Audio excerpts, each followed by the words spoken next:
remarkable strides in diverse techniques, all while remaining rooted in the ethos of medicine. We hope this conversation will provide each of you with new perspectives, inspire our own journeys, and open up possibilities that you may have never considered before. So, without further ado, it's my honor to introduce our distinguished panelists. First of all, I would like to introduce Dr. Vajira Dissanayake, the Dean of the Faculty of Medicine, University of Colombo, who is also the Chair and Senior Professor of the Department of Analytic Genetics and Biomedical Informatics of Faculty of Medicine, University of Colombo. He is a pioneer in genomics, biomedical informatics, and digital health in Sri Lanka. He is a recipient of the Vidya Jyoti Award and is a Fellow of the National Academy of Sciences of Sri Lanka and the International Academy of Health Science and Informatics. We welcome you on to the stage.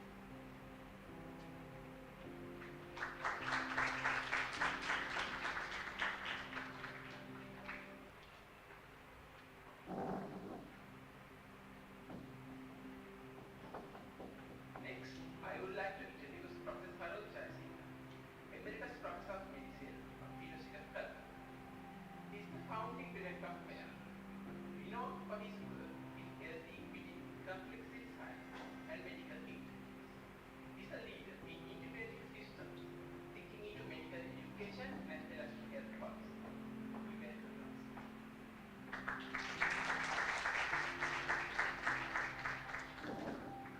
Now, I would like to introduce Dr. Dilshani Dissanayake.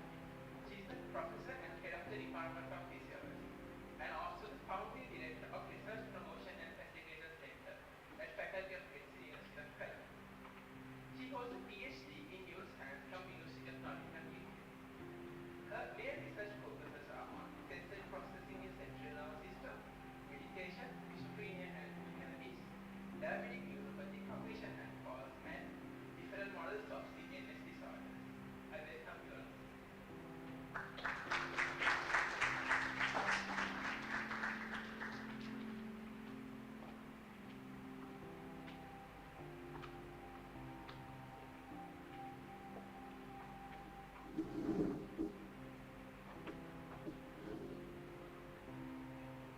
Now, I would like to invite Dr. Roshan Hewapathirana.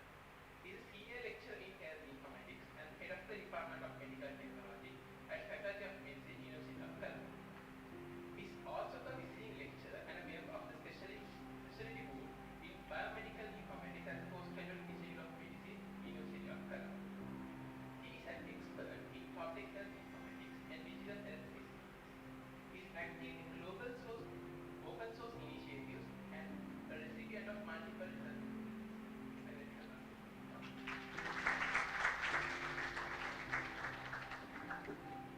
Now I would like to introduce to all Dr. Melanie Amarasooriya.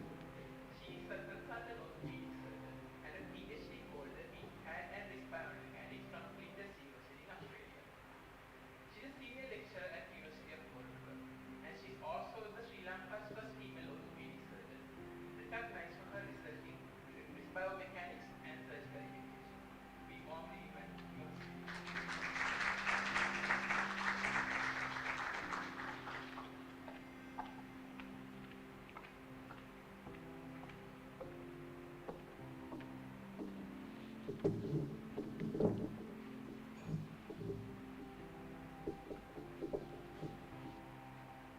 And it is also my pleasure to welcome the moderator for today's discussion, Ms. Vajira from 2023 era at Faculty of Medicine, University of Colombo. Vitasa, over to you.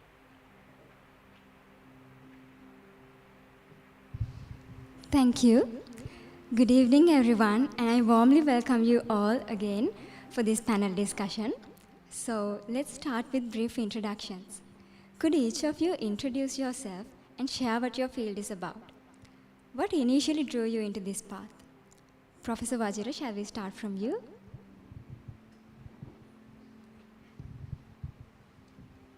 Well, if you want an introduction to me, I'll say I'm a jack of all trades. If you would like to put it that way, because you know, we are talking about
informatics was a passion.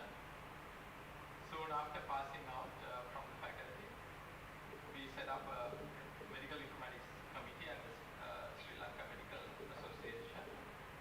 2 years later, we set up a Health Informatics Society of Sri Lanka.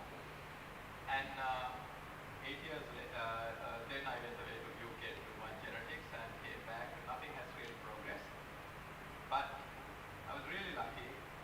We were able to, a professor from University of Oslo approached me and said, "We have a lot of funding. Would you like to do some genetics, informatics in Sri Lanka?" I said yes. And there's a long story, but Roshan joined me. And he was kind of passed out from the faculty and was doing all kind of computer stuff, and I was like a junior lecturer. Myself and that professor, Prof. Dilshani from Oslo, we got $1 million grant. I think that was the first time ever a Sri Lankan academic had got $1 million grant. And with that we started the biomedical informatics program. Today Sri Lanka has the largest number of board certified health informaticians in the world, next to US. US is the only other country. We have produced more than 300 MSc qualified doctors with biomedical and health informatics. No other country has that number.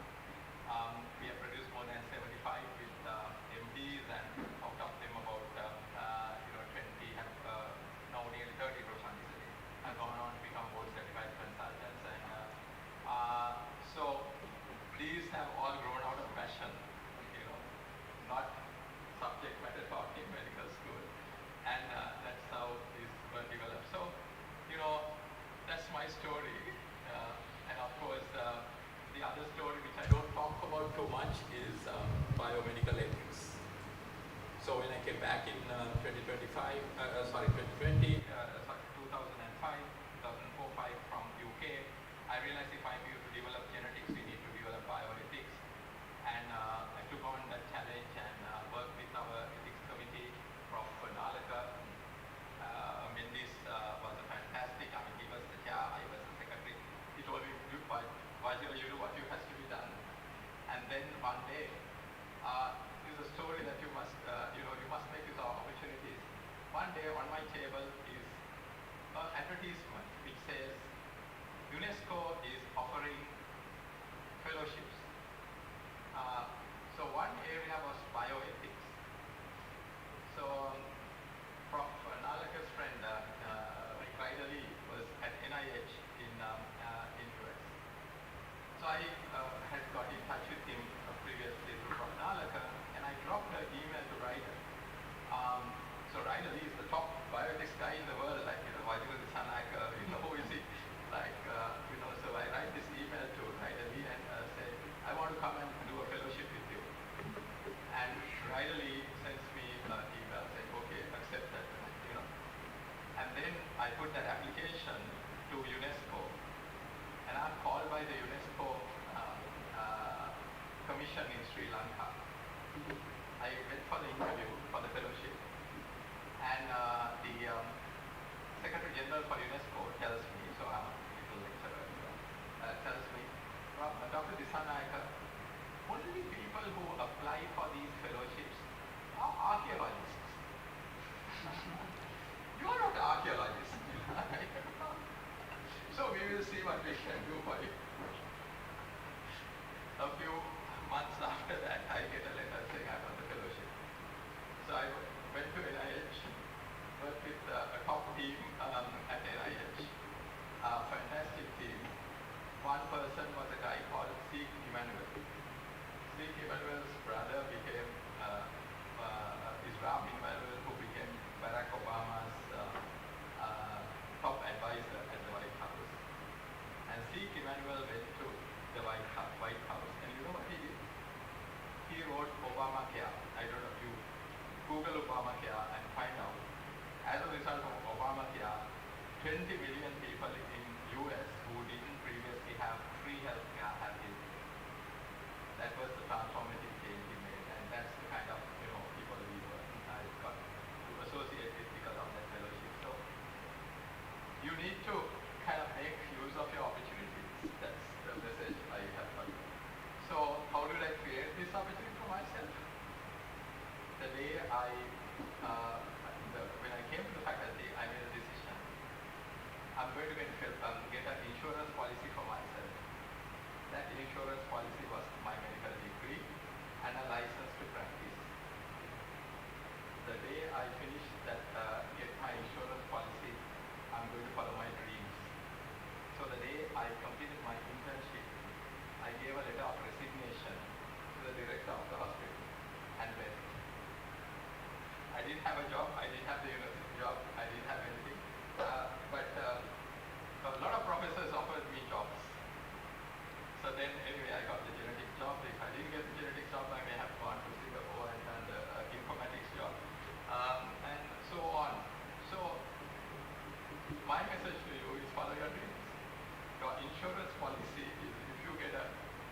Thank you for that inspiring introduction, sir. Shall we hear next from Professor Saroj?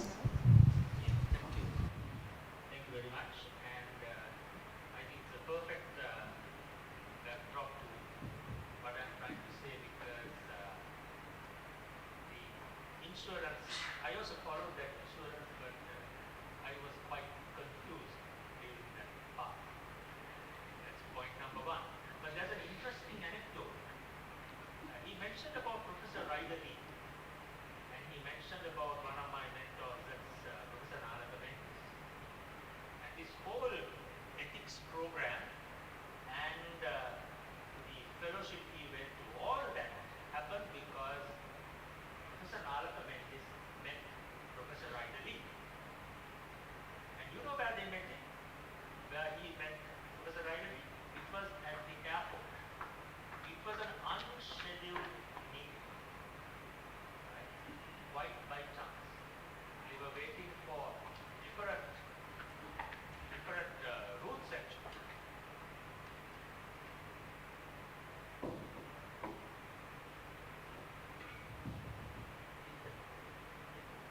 So it was quite by chance. So the important point there is that you have to grab the opportunities. He spoke to Ryder Lee and did the collaboration progress. And interestingly, I just emailed Ryder 2 days ago. I didn't know he was going to talk about Ryder. I emailed Professor Ryder just 2 days ago, and he's keen to continue with some of the collaborations in the Faculty of Medicine. So for my path, well, when I came into the faculty, I mean, when I chose medicine also, there was a bit of confusion. I was wondering whether I should do chemistry. But anyway, my mother was a doctor and I started doing medicine. It was okay, but the way we were taught always puzzled me because there was a gap between the way we learnt or we were taught the subjects and when we started to do clinical work. Clinical work seems to be very structured.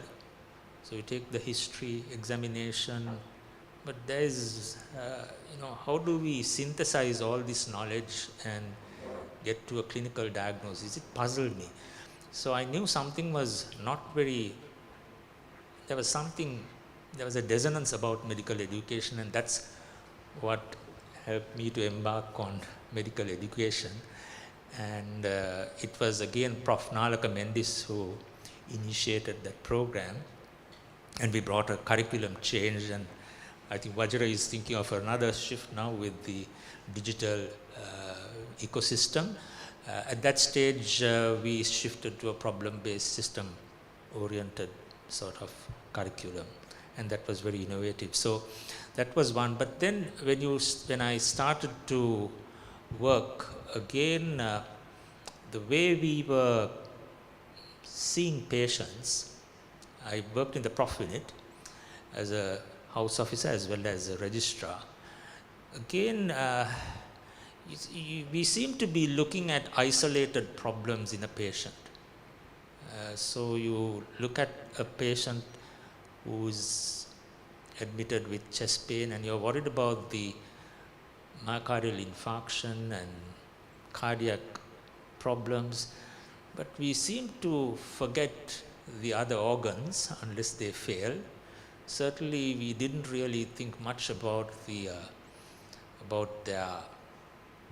them as persons or members of a family and as members of society. So this is one reason why we wanted to I wanted to see how we can incorporate some of these, and that's how this whole systems approach came in, because our whole education system, our whole education philosophy in a sense is very reductionist. We try to find the molecule and the gene, but even in gene now we have gone for genome wide, right? So we tend to look at that point and focus there rather than the whole system. So that's how the systems approach came in. and complexity science. I'll probably deal with that later. But the third one was when we were, I was interested in the arts. In fact, our batch in 1976, we held an art exhibition in the Lionel Wendt, two of us. And so I've been interested in the arts. And we were discussing about introducing humanities. So there were lots of people who mentioned the importance of humanities in education. But the connection was not being made. How did this happen? See, we had Professor Carlo Fonseca, who was a legend, an icon. And, he used to write lyrics and so on. But this connection between the arts and education really didn't, and doctors and medical profession didn't really click until I suddenly saw this literature on the neurophysiological basis, because the neurophysiological basis of empathy, compassion, and so on is very close to the neural networks you see with the arts, with music, and so on. So there seems to be a neurological explanation as to why we should promote the arts in education. So I would consider those three. So first one was about education, when we brought in problem-based learning and clinical scenarios and so on to our education. The second one was on the systems approach in relation to clinical diagnosis, and finally in relation to humanities. Yeah. Thank you.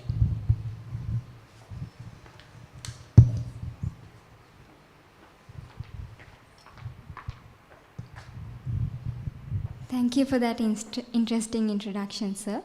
So, shall we hear next from Professor Dilshani?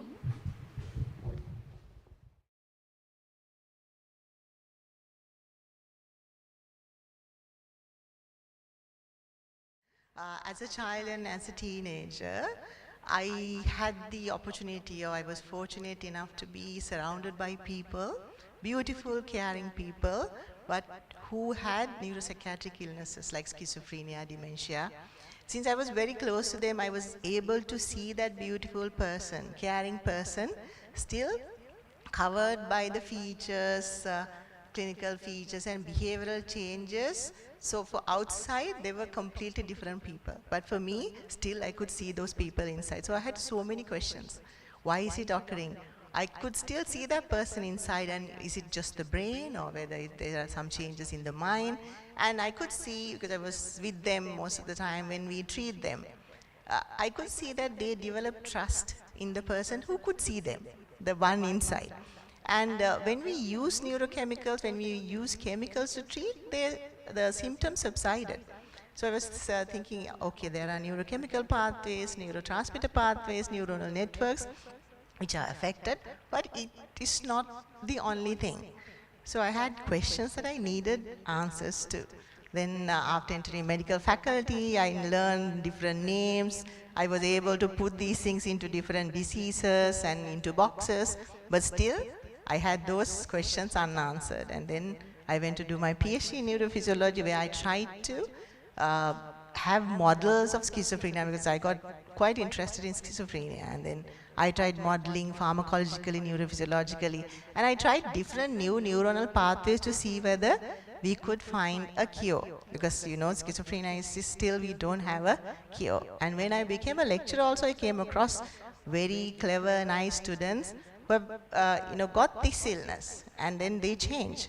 But still you can see that ambitious, nice individual inside. Still, now after coming back, I started the Neuroscience Center as a lab initially, and then we started doing more research. Still my questions are still I have those questions with me, but still I'm more at peace with these questions, because I've got a bit more knowledge on what is happening in there. And then also dementia. I was with people who had dementia, and I could see how these neurodegenerative processes were taking over them. So that also provided me with more questions to find answers to. So, And then later I realized it's not just neuronal networks, it's not just science, it has to be a multidisciplinary approach to look at these issues which people are suffering from. It's not only the diseases and then people, how people behave.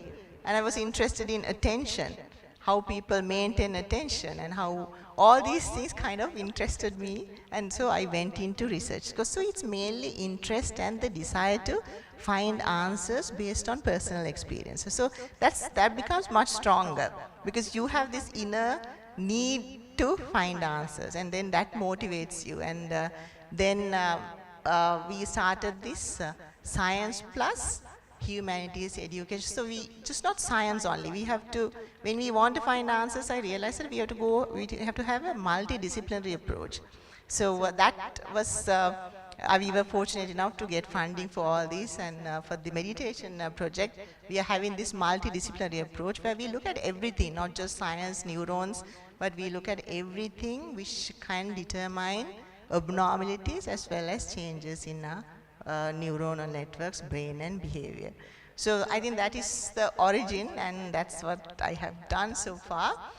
So I have to say that still there are lots of questions that we are looking for answers, and usually we get some more advanced technologies coming in and we try those things. So the interest does not die. It's, you can put something again and have the flame there burning. So I think that is something that if you're a researcher, that is something that you have to have in you. If you have a personal interest and if you want to find answers to, you will always be a researcher. Thank you, madam. That story is truly inspiring.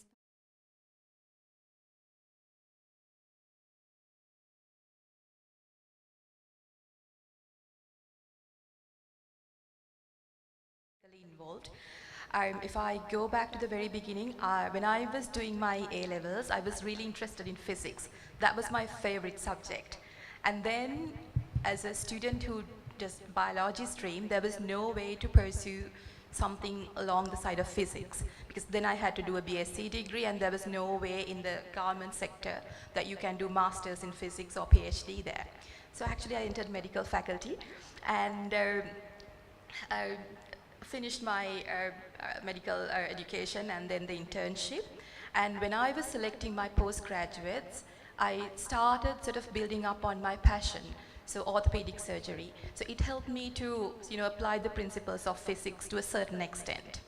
And then when I did my specialist training, after that, I wanted to sort of gain more knowledge in the biomechanics and all, and then I did a research higher degree.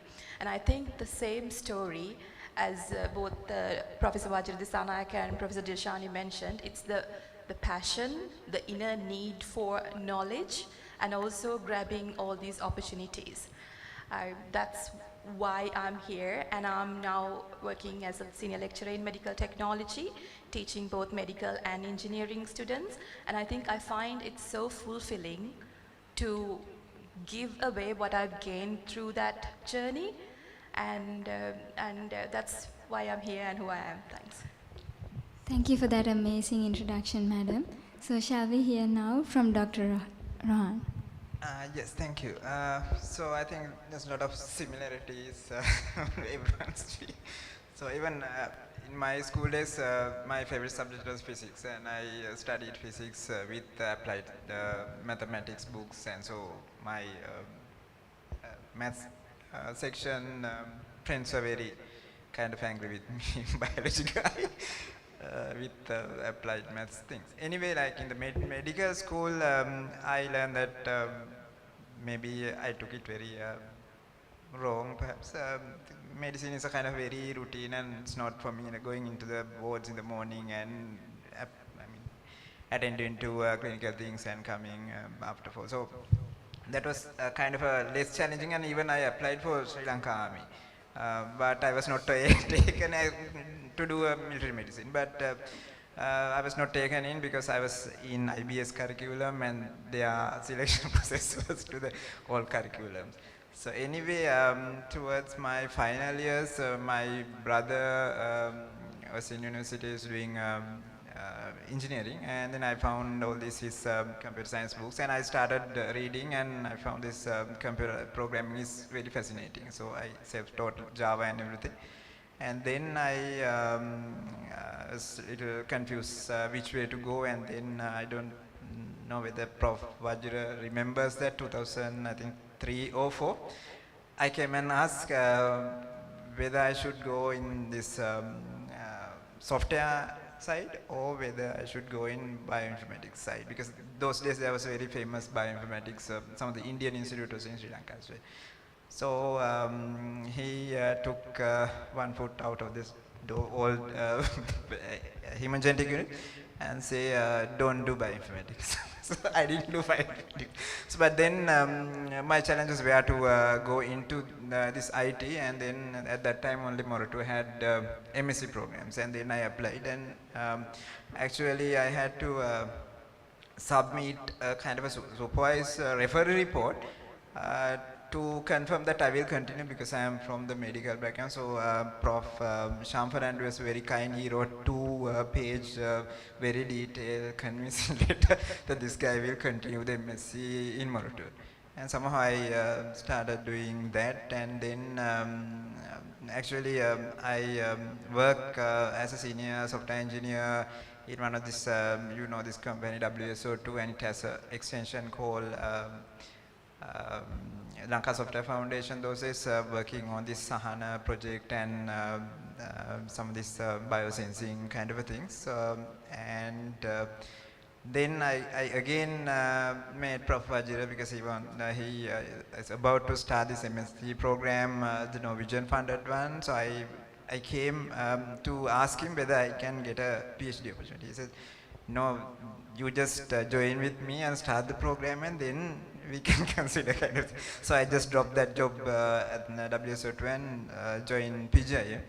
And that was actually the real beginning of my journey. So through Prof. Vajira, I had the opportunity to meet various leading people, and got the opportunity to work with University of Oslo on cutting edge technologies, traveled many countries, got the experience, and so now I'm back in the medical faculty, and now I'm actually meeting a few really confused guys like me about 10 years.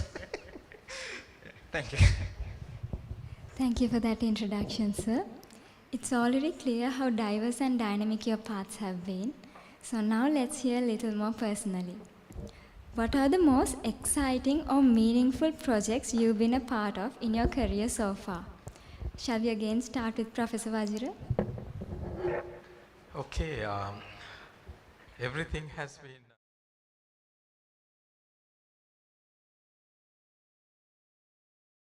First one, you must have come on an off day, like for me. I really don't remember like that day. So, you know, I can tell you, like, I don't know whether any one of you know, like, have you heard of a company called eDoctor, which was set up by a doctor some time back? Have you ever heard of a company called eDoctor? No. So eDoctor was set up by one of our students, Harsha Jayakodi. Harsha came to me one day and said, sir, I want to start a company, you know, I have this idea about telemedicine, and I want to start a company, and it's, so who do I get approval from? This was in 2010, maybe. It's a long, long time ago. I was just a professor, and like, so then I said, don't ask for approval from anybody. Nobody knows how to give you approval, and therefore if you ask for approval, it will stop. The project will stop. So you do whatever you want to do, and if you have any problem, you come and tell me. So lo and behold, a few years later, he has this company, eDoctor. He sold, a few years later on, he sold that company to Dialogue for an undisclosed amount. I have asked him, but he has not told me. And no, I never asked him, like, sorry, I should take that back. I never asked him, I was shy to ask him. I might embarrass my student, you know. But he probably made a lot of money and it became My Doctor. Have you heard of My Doctor? Yeah, so that My Doctor is a doctor. And that's how it is. So, like, my most interesting project has been enabling other people. So that's why, I mean, I couldn't really figure out what, that conversation Roshan mentioned, because I wouldn't have said no to anybody, and it would have been on a bad day, like, yeah, after seeing a lot of genetic patients and feeling depressed myself. And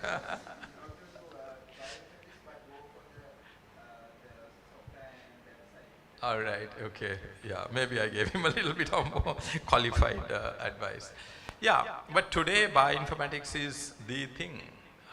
You know, you have health informatics, you have biomedical informatics, and then you have the bioinformatics. I know even there are students amongst our students here who are doing, you know, online courses on bioinformatics. And today, I mean, we got to work with data, analyze data.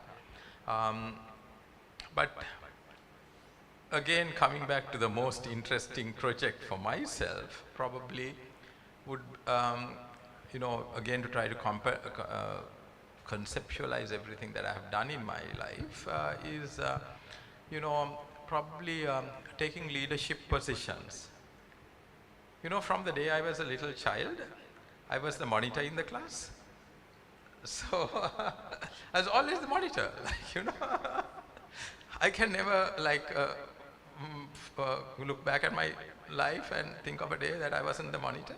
Like, except for the first 3 months in the Faculty of Medicine when one of my friends was the batch rep, and for the next 4.5 years, I was the batch rep. Right? Nobody else wanted the job. You know, I don't know why. Like, and then, you know, that it happened.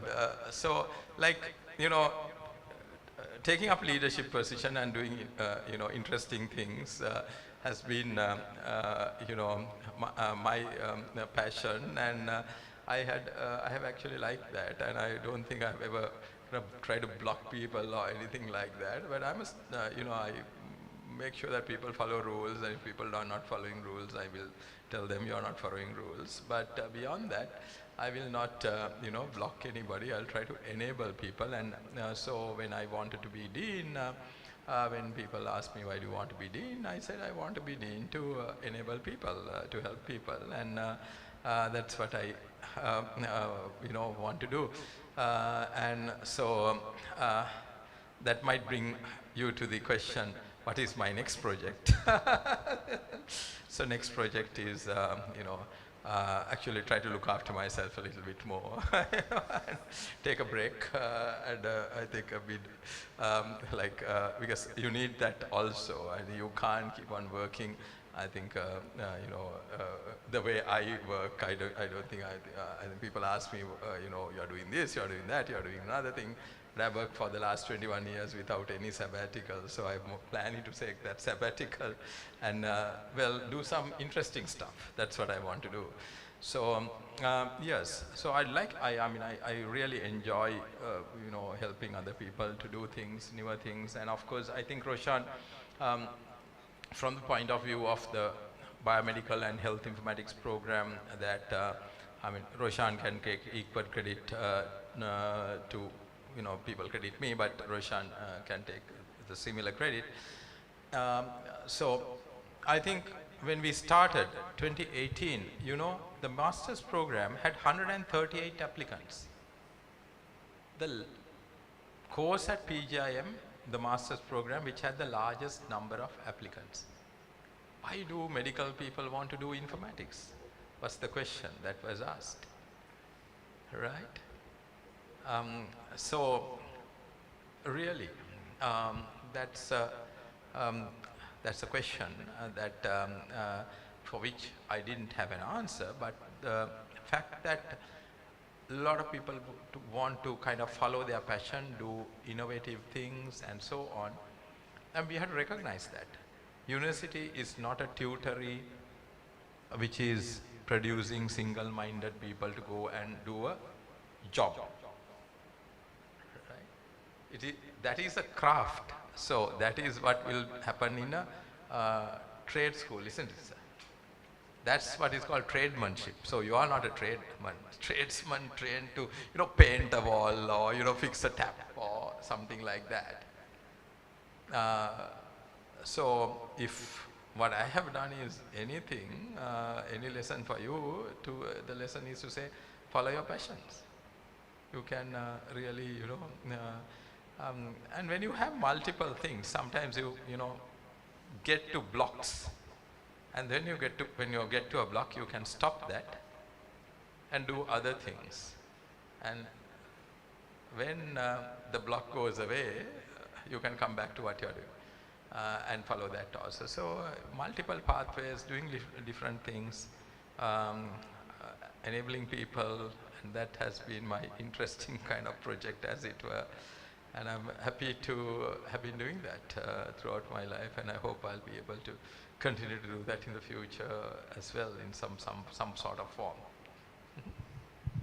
Thank you, sir. Shall we hear next from Professor Saroj?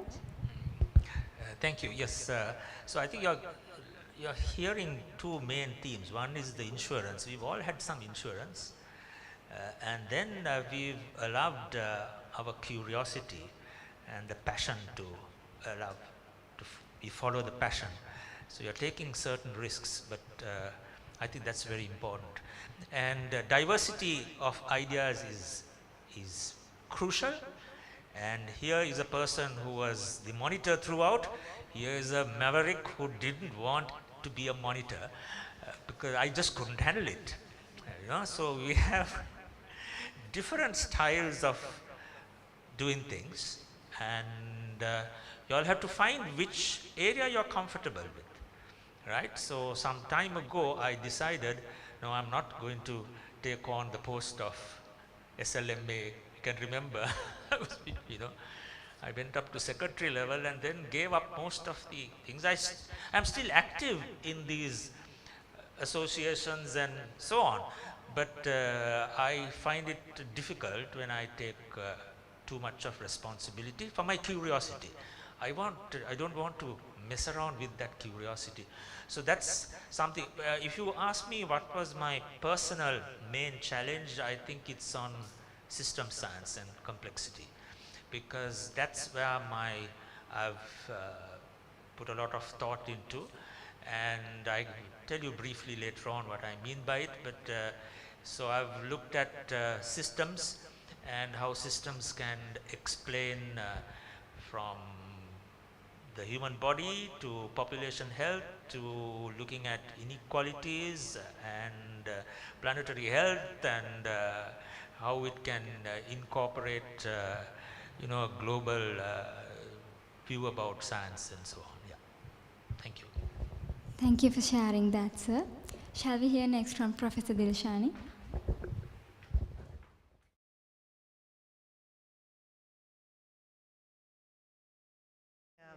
Now, whatever the project that we take up, that becomes the most significant project. Now, even if you do one project and when you move on to the other one, because you give 100% to what you're doing, so everything is significant.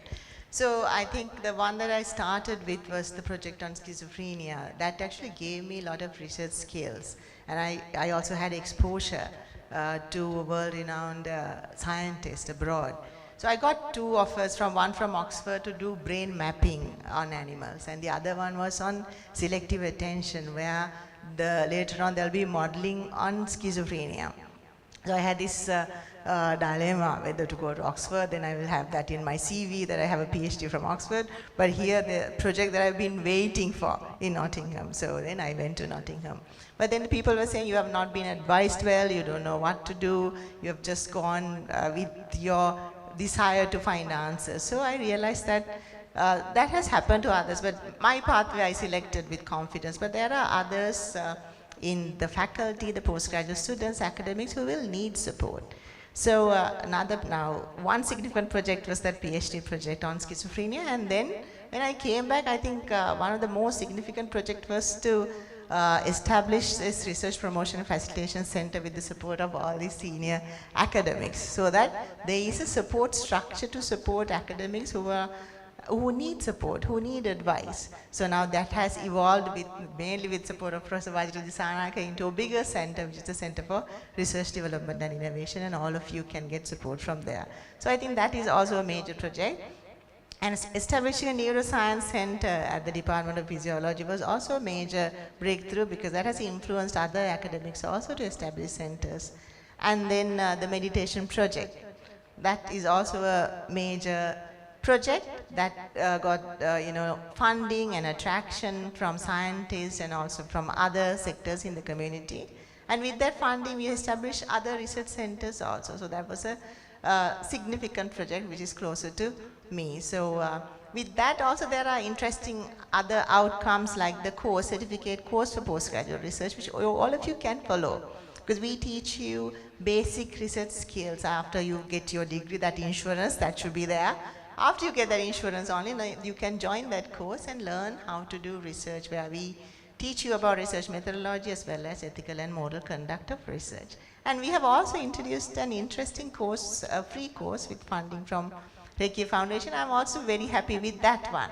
It's on the science of meditation and happiness. That's also for postgraduates, and we have a wide now, even for both courses, we get people from different disciplines and they enjoy. Now this science of meditation and happiness, they're very happy at the end of the course. So it's not a qualification that they get at the end, but that has helped them to improve themselves. So those are the main projects that I can think of as significant projects which I can quote now. But we do a lot of things. We have a lot of PhD studies. I've got Ayurveda students looking at the effect of Ayurveda. So all these are significant for me, because I can't pick one and say this is the most significant, but yes, all of them are significant. It's indeed clear that every project you do is your favorite project, madam. So shall we next hear from Dr. Melanie? Yeah, thanks.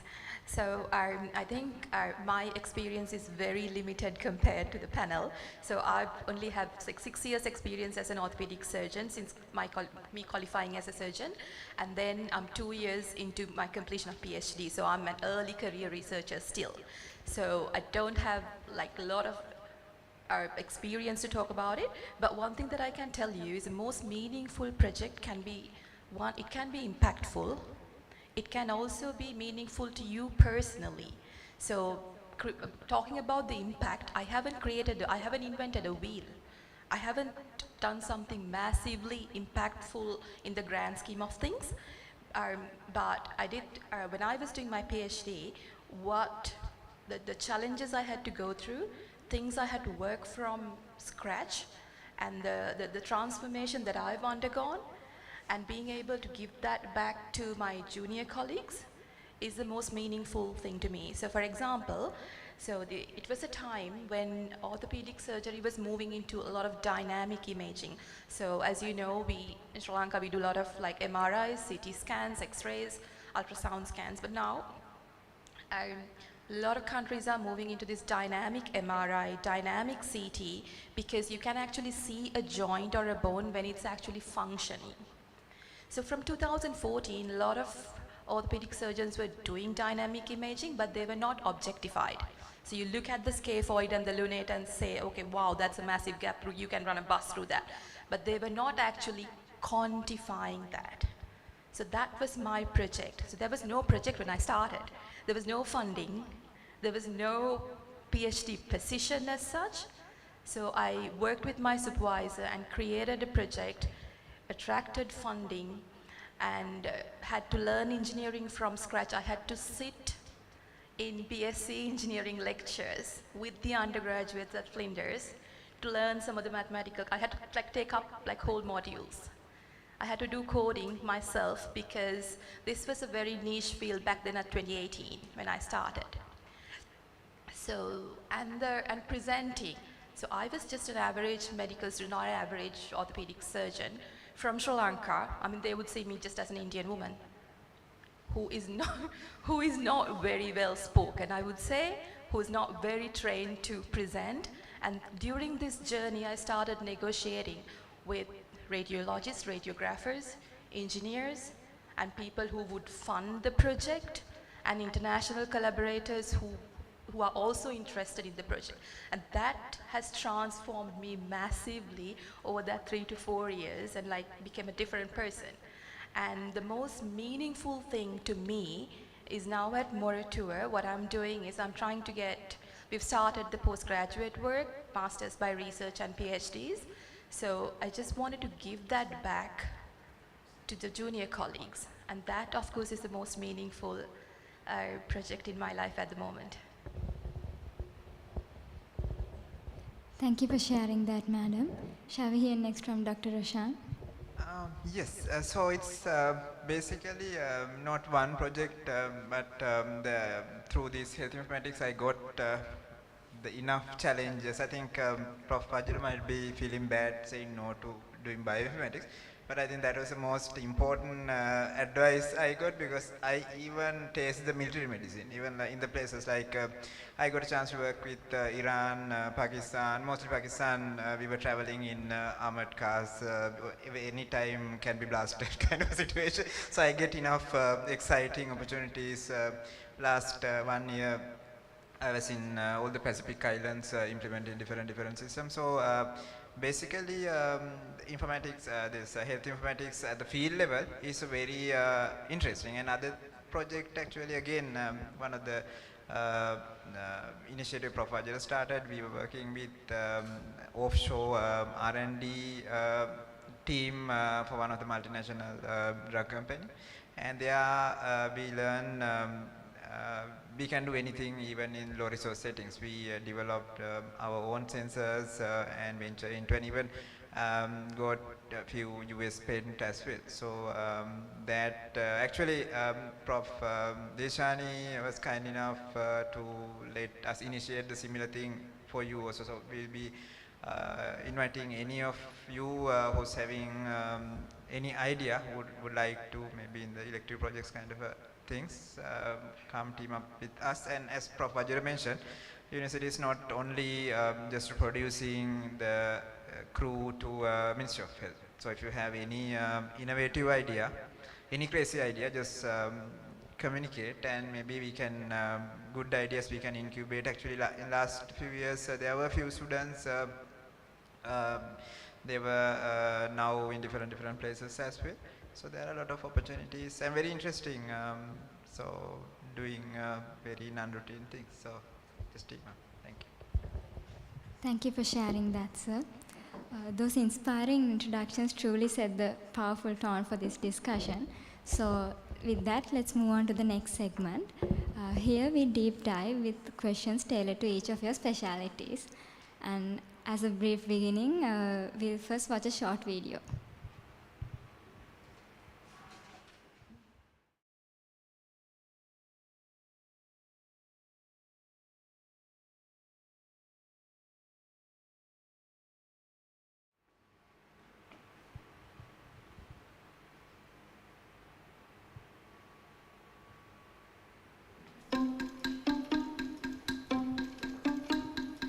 These are microscopic molecular machines essential to life on Earth. They've evolved over millions of years to perform a vast array of vital functions. These are proteins. They're the molecules that do the work. They interact with other molecules, they build other molecules, they take molecules down. All these are at the end chemical reactions, and to understand this chemistry of life, you need to understand the structure of these molecules. For more than half a century, biologists have sought to unravel the enigma of how proteins fold to function. The effort to doing this is enormous. You can think of it as something like $100,000 in expense, a couple of years of a PhD student's time, really an enormous investment to get even a single structure. During a recent grand challenge, a team at DeepMind used artificial intelligence to solve a key part of the protein puzzle. They trained a neural network to read the one-dimensional molecular sequence of a protein and predict its 3D structure. For many proteins, AlphaFold 2's accuracy is 99%. DeepMind's breakthrough opened the door to a new era of biology. People have said that biology is becoming a computational science, and this is certainly true. The AI revolution. You start applying things to problems you did not solve experimentally before. including the engineering of human-designed proteins to fix some of the world's biggest problems. A protein's specific molecular function is a product of its three-dimensional folded shape. They'll fold up into a really precise shape, and they do that every time, and that shape carries out a biological function. If we have the 3D structure, then we can really begin to understand how these molecules behave and function. This origami-like shape is rendered by the sequence of its primary structural components, amino acids. All proteins are built from 20 different flavors of amino acids connected in chains, called polypeptides. When first assembled inside a cell, proteins are unfolded, their amino acids strung together like beads on a necklace. These amino acids can be arranged in countless configurations to form different proteins. The recipe for a given protein's specific polypeptide sequence is encoded within a cell's DNA. In 1969, biologist Cyrus Leventhal observed a paradox. For any protein, even small ones, there's an astronomical number of possible folding configurations. Yet proteins reliably fold into their functional shapes in less than a second. The mystery behind this process became known as the protein folding problem. Google DeepMind was founded in 2007 to advance a nascent form of AI called deep learning. After their AI systems successfully mastered Go and several other games, DeepMind's founder, Demis Hassabis, sought new challenges. We're very early days in development of AI, but there are still many unsolved problems. The DeepMind team entered what has been called the Olympics of protein folding, the Critical Assessment of Structure Prediction Challenge, or CASP. CASP participants take amino acid sequences and then attempt to predict the protein's 3D structures using a computer algorithm. Experimental chemist John Jumper led the team in the development of their protein structure prediction algorithm, AlphaFold 2. They trained a deep learning neural network with data that described more than 100,000 known proteins, both their amino acid sequences and their folded 3D structures, plus evolutionary data about the proteins. Built some of our understanding of proteins into it, what's called inductive bias in the language of machine learning. It learned extraordinarily rapidly from data. The data is processed by a series of powerful neural networks called transformers. After cycling through the whole algorithm, AlphaFold reveals a structure prediction, along with a score of how confident it is in its predictions of different parts of the protein structure. In 2020, the DeepMind team entered AlphaFold in CASP 14. The algorithm structure predictions came out on top. It was really a shock. You're looking at these things and say, can it really be that good? What's going on here? By July 2022, DeepMind had released the structure predictions for 218 million proteins, nearly all of those known in the world. Some called the protein problem essentially solved. For many biologists, it took months or years to accept the results, but at the University of Washington, David Baker had been developing software to solve the protein folding problem for 3 decades. At that point, we really sort of said, okay, well, how can we take these new concepts and ideas and AI generally and apply it to protein design? Which is the process of synthesizing new and novel proteins. For making brand new proteins, there are no genes that encode them. So we have to make synthetic genes that encode these proteins. Baker's goal is to design new proteins that don't exist in nature to solve difficult problems facing humanity. The work we're doing sort of roughly falls into 3 general areas. So the first is medicine, the second is energy and sustainability, and the third is sort of new technology. It's certainly fascinating how AI is rapidly transforming biology. With that, I'll direct my first question to Professor Vajira. Sir, genetics and informatics are evolving rapidly. So, what do you see as the future of genetics in medicine and medical science? There is no medicine without genetics and genomics in the future. That's the bottom line of it. And so I don't want to ask which one of you have sequenced yourself here, I think, but I can tell you I have sequenced myself and I know my genetic makeup. And so I'm a complex biological entity, if you want to use the word, and I can talk to you for hours on my genome and the conditions that I have and what I'm predisposed to, and so on. It's a fascinating thing, and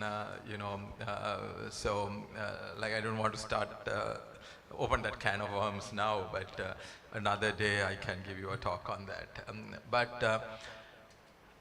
So genetics and genomics is sitting right there in the middle of medicine in the future, and every person will be sequenced.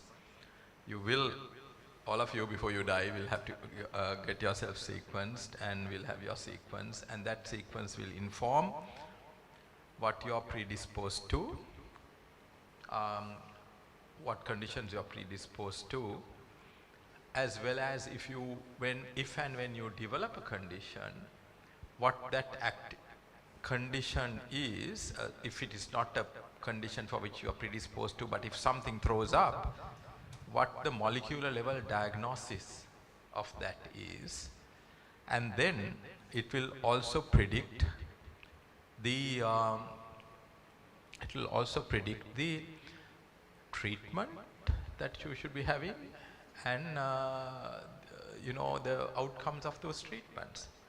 So we are in a really powerful time in biology at the moment, and we can sequence anybody. So in our Human Genome Center for Genetics and Genomics, we sequence people. We have sequenced more than 1,000 Sri Lankans now.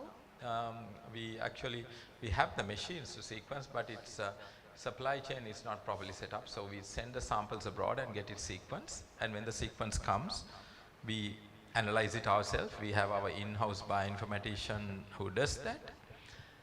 And the fascinating thing now for me is every clinic that I run, 50% of the diagnoses that we make have never been made before in the country. So we are making every day, like I will be coming up with a new diagnosis which nobody has ever seen in the country, and that's fascinating. So we, so it's not like, seeing diabetes, or Down syndrome. You are seeing conditions which have never been diagnosed before, and some of them are very, powerful, so you can actually go and intervene.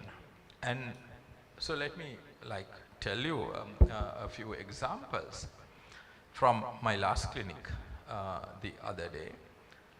I had this patient who was, diagnosed with cancer, and she went and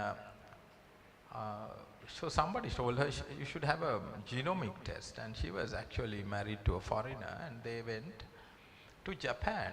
And Japan is supposed to be a very developed country with all these technologies, but they said for 3 months they couldn't find a doctor who will do genome sequencing. Right? Then they came here, we sequenced, so we found the variant causing cancer. But when you look at a person's genome, you see other things as well. So I saw a variant which is, predisposing this person to arrhythmias and so on, and immediately asked a few more questions, and their entire story came out.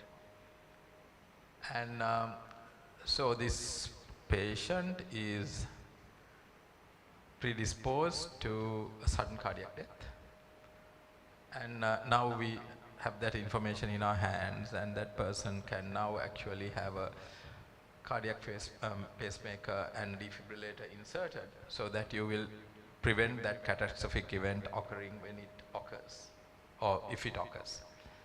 So we are in a very powerful point in time at the moment, and genetics and genomics is here to stay, and all of you will use it. And maybe Roshan and the students here, the science and tech community may be a group with which we can start to work, introducing bioinformatics, and because you will find it very fascinating. And you know, I told you I'm going to take sabbatical, but the sabbatical is going to have a lot of, you know, working with this kind of stuff and the kind of thing that you are seeing now. It will be a really fascinating journey. And I want to, you know, we really need to look at this from an Eastern paradigm also. I'll tell you the reason for that, because every cure is not going to come through those molecules also. We'll have to look at other paradigms. There may be other solutions also there. We had a child who we diagnosed through genome sequencing about 10 years ago, no, about 8 years ago. He had a, you know, a skin condition called child syndrome, which is incurable. Lo and behold, we know the mutation in the child, we know everything, biology explained, and so on. The parents took the child to an Ayurvedic physician and came back to us completely cured. Right. So, what this kind of makes me think about is, when I wrote my first chapter in my thesis, I was in my PhD thesis, I was researching on genetics of preeclampsia. And so I had a sentence which said that in primitive populations, this condition was unheard of. That was, you know, one of the first sentences that was in my thesis. So my PhD supervisor, I was also at Nottingham a couple of years before Dilshani. So my supervisor was a very, very aristocratic British lady called Fiona Broughton-Pipkin. Fiona sent it back to me with the primitive, very, very circulated saying. And the primitive word was circled with an arrow going out saying, them or us. She had asked, them or us.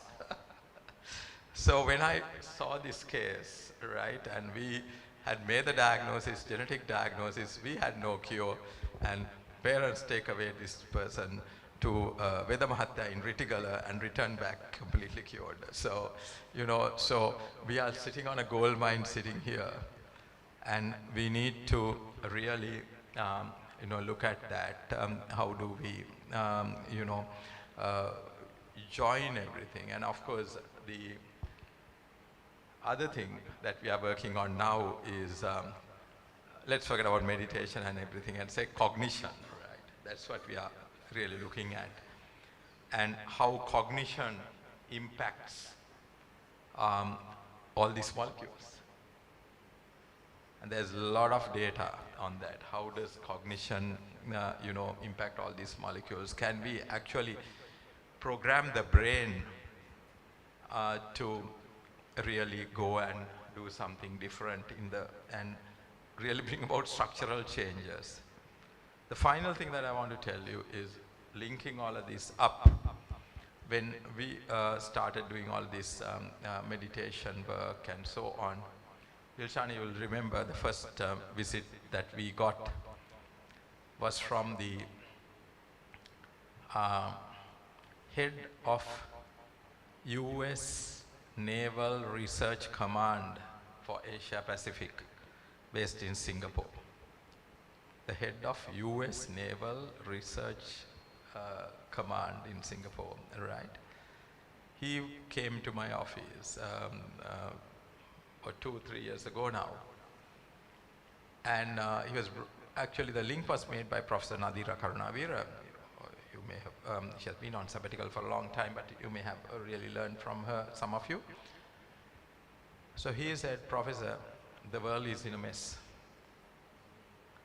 There are wars everywhere. We send people to battle. We don't know what they come up after. We want people to be mentally resilient.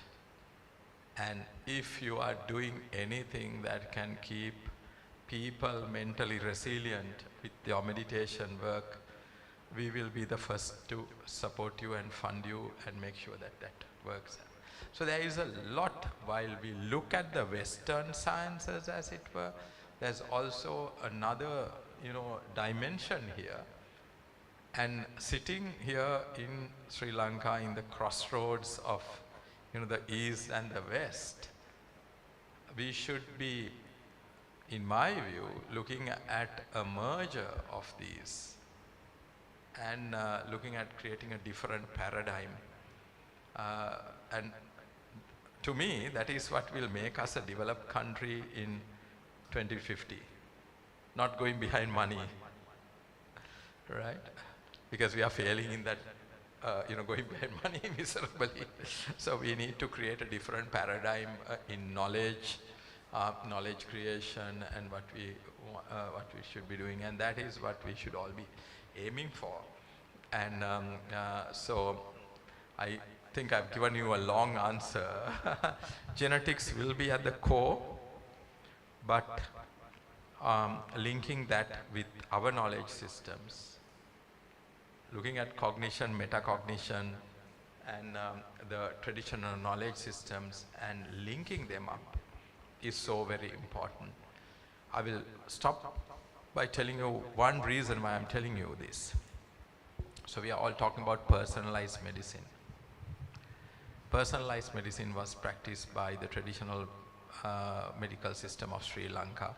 I'm consciously not using the word traditional medical system of Sri Lanka and not saying Ayurveda, because I believe that there is a traditional medical system of Sri Lanka which is far superior to Ayurveda, which we have been, through the Indian colonization we have lost, which will probably be rediscovered later. That is dependent on classifying people to three groups, if you want, call it the Vata, Pitta, Kapha. And that is a concept that we have proved genetically. That exists. There is enough scientific papers now coming out and saying, yes, these three groups of people exist, and maybe we can sub-classify them further with our, biomarkers. So we need to, not be afraid to explore that. Exploring that knowledge system is not abandoning Western medicine and doing some pseudoscience. What do you think, Prof?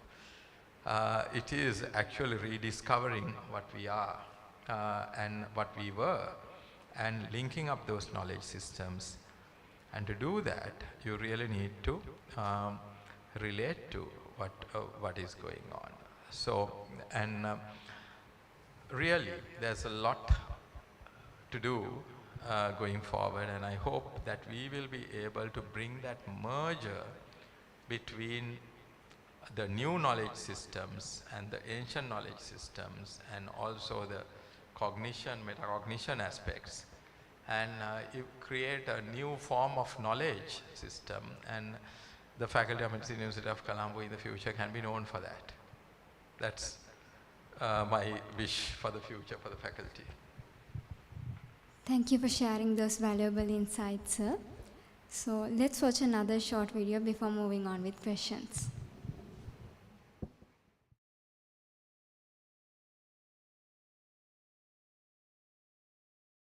Doctors and scientists have tried to unlock the mysteries of the human brain. How is it organized? Emotions are centered in the lower part of the brain. Which areas control different mental functions? And how is it all wired together to generate our subjective psychological experience? For the past 100 years, neuroscientists have approached the brain like mapmakers, charting its features and activities within well-defined boundaries.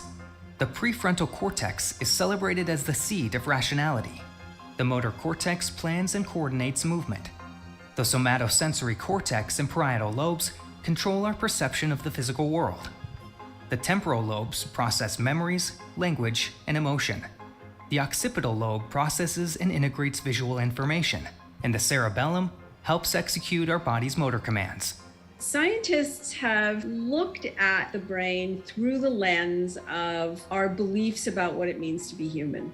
So when we're looking at parts of the brain and trying to figure out what they do, scientists are usually using beliefs about what makes a human mind. And some of those ideas you can trace all the way back to Plato. But researchers are finding problems with this picture. Recent studies of traditional categories of cognitive brain functions, like memory, show surprising amounts of activity that overlap different parts of the brain. So much that the simple map in its strict categories lose their meaning. The way that we've been conceptualizing the mind doesn't map very well at all to the functions of different systems in the brain. These kinds of distinctions are very subjective, and it's probably better to try to look at the brain and figure out what its organizational properties are without appealing to these culturally laden categories which aren't respected by the brain. Russell Poldrack is doing just that. At his lab at Stanford University, he's taking a computational approach to understanding the organizing features of our mind. If you have people perform, a bunch of different psychological tasks that vary in the psychological functions that we think they engage, let's collect a bunch of data on a bunch of different tasks and ask the data what kind of structure there is. Poldrack's lab used machine learning to try to isolate neural activity related to memory recall. But rather than simply mapping into memory centers, the data correlated with more general constructs of activity, ones for which we don't yet have names.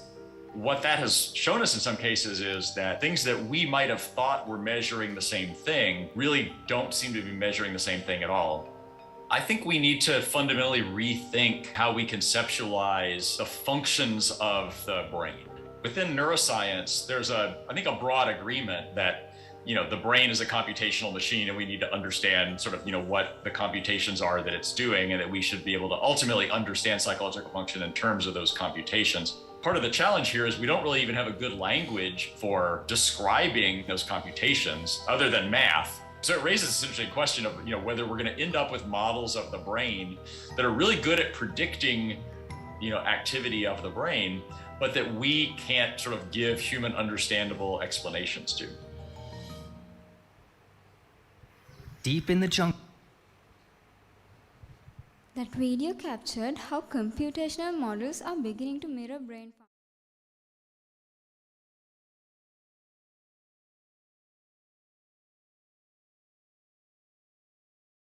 Neuroscience, in your opinion? Yes, I think we started modeling with neurons, modeling neurons a long time ago. And then I was also part of a project in Nottingham, and now it has developed so much. Now people are modeling neuronal networks, and then now we have AI, brain-computer interfaces. So I think one objective those days was to move away from animal studies and to see whether we can minimize using animals to assess neuronal functions by modeling computationally. But there were a lot of criticism about modeling biological features using computational and mathematical modeling, because especially when you are doing interventions, whether it will actually reflect the actual intervention. But now this has progressed so much, and that is why we will never be able to rest as neuroscientists, because it's developing a lot and we have a lot more to learn. And now I'm also learning about brain-computer interfaces and more on computational neuroscience, because what I did about 20 years ago is just like, I think, kindergarten stuff compared to what has happened during the last 20 years. So it has actually revolutionized neuroscience, and I think AI is managing to model most of it, but still, as that video was very interesting. But as now you would have seen, whether we can actually model what is happening in the brain is a mystery. And also whether mind and brain are the same, or whether mind is something different. Those mysteries are so interesting, and we may not find answers, but it's nice to go and look for answers. That's why neuroscience is an interesting field. My next question to you, it's again to you, madam. What are the most promising research frontiers in neuroscience in Sri Lanka and globally? Yes, globally you would have seen now there's a huge trend towards computational neuroscience and brain-computer interfaces, and people trying to model neuronal network as well as diseases. And also people are going deeper into biological and genetics of diseases, where we look deeply into how some diseases are produced. Like, so we are actually interested in, people are interested in Alzheimer's, a lot of neurodegenerative diseases, and trying to model diseases and trying to find cures as well, because there are lots of diseases still out there for which we don't have cures, right? So it's just we are managing them. So one thing is going towards personalized medicine, genetics, and also computational neuroscience. And also people are quite interested in the other parameters like consciousness, where our mind is, that's there globally. And also in our country now, we are also moving towards, now I think our mindset also should move towards a developed nation rather than thinking of as a developing nation, where we produce prevalence data and baseline data. That is also important for hypothesis generation. But now we are, as Professor Vajira said, I think he covered most of the things I should have said, because we need to move towards our heritage knowledge. And also we have facilities to go deeper into molecular levels and contribute to the global trends, so that we can be partners of global trends. But still we are actually having a lot of neuroepidemiological data in Sri Lanka. We're looking at the prevalence, and also we look at the attitudes, practices, and also we are now going into biological markers, cheaper ways of identifying and defining diseases. So those are important for developing countries. But I think we can also do computational neuroscience. We can also look at genetic markers. We can go and look at biological markers, and also we can go and do interventional studies and innovations as well. Because what we used to do was to provide baseline data, hypothesis for Western researchers to do innovations, because there was a nice collaboration like that. But now we can also do innovations and move forward in neuroscience. There's one more question to you, madam. How can clinicians who may not be full-time researchers still contribute meaningfully to neuroscience? That's an important question, a very good question, because you all are going to be clinicians first. As Professor Vajira, Professor Saroj said, now I meet students who really don't want to do their internship and go for PhDs and research degrees. I get so scared when they say that, because you have to have that. I always say, do your internship, get your registration, and then, as Professor Vajira said, you're okay to go and do whatever you want. But still some of them didn't do internship, and luckily they are doing their PhDs very well. But still, if you have that assurance, that's good. But as clinicians, first, now I saw some people nodding when you said your favorite subject was physics. I know a few of you whose favorite subject is physics also. There you come and tell me, madam, my favorite subject is physics, and now I don't like it here, I want to do research. So don't let that die, because you've been so analytical, you've been very keen to find the trick of what you call them the examiners out there, what have they done to this question, where is the trick? Now you've been so analytical, so don't let that die, keep it with you. Those physics things that you have learned are going to be very helpful when you're clinicians. So the first thing you can do, if you come across a patient, you can, now if you get an interesting patient for whom you don't have a diagnosis, you don't have a cure, you can study that patient. You can produce a case report with your, clinician or your consultant. That will contribute to the field of neuroscience. So first thing is to do that. Be interested in your clinicals, but be a researcher in your clinical career, right? First of all, so don't think of moving away now. Have that assurance and be active during your internship. Look for areas that you can research on later, but you can contribute while you do your internship or post-internship by producing case reports, getting involved in research projects, and also working with, now here we will provide you support also through CRDI, so you can do collaborative projects. And don't let that researcher in you die while you do your clinicals.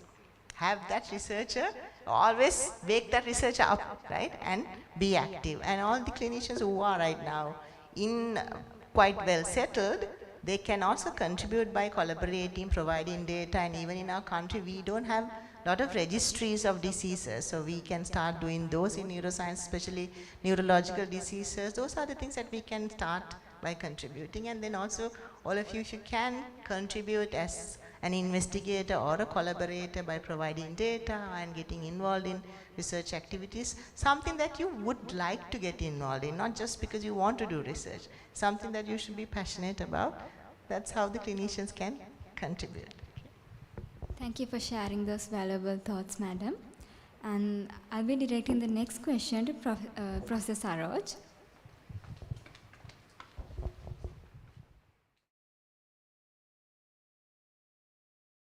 Could you briefly introduce what complexity science is, since it's not a term very familiar to most of the people, and let us know how complexity science influences our clinical decision making?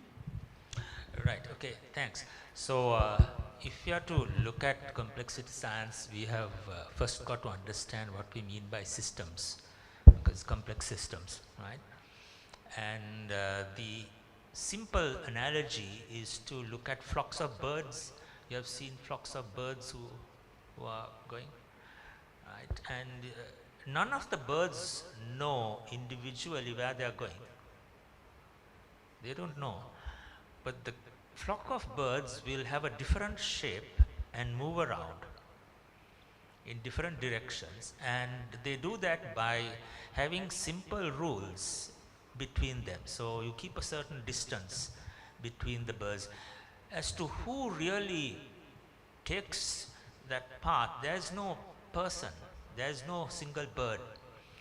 So in other words, what we mean by a system is to look at certain lot of events or groups of elements or whatever which are connected. So your batch is a system. This is a system, which is students here are.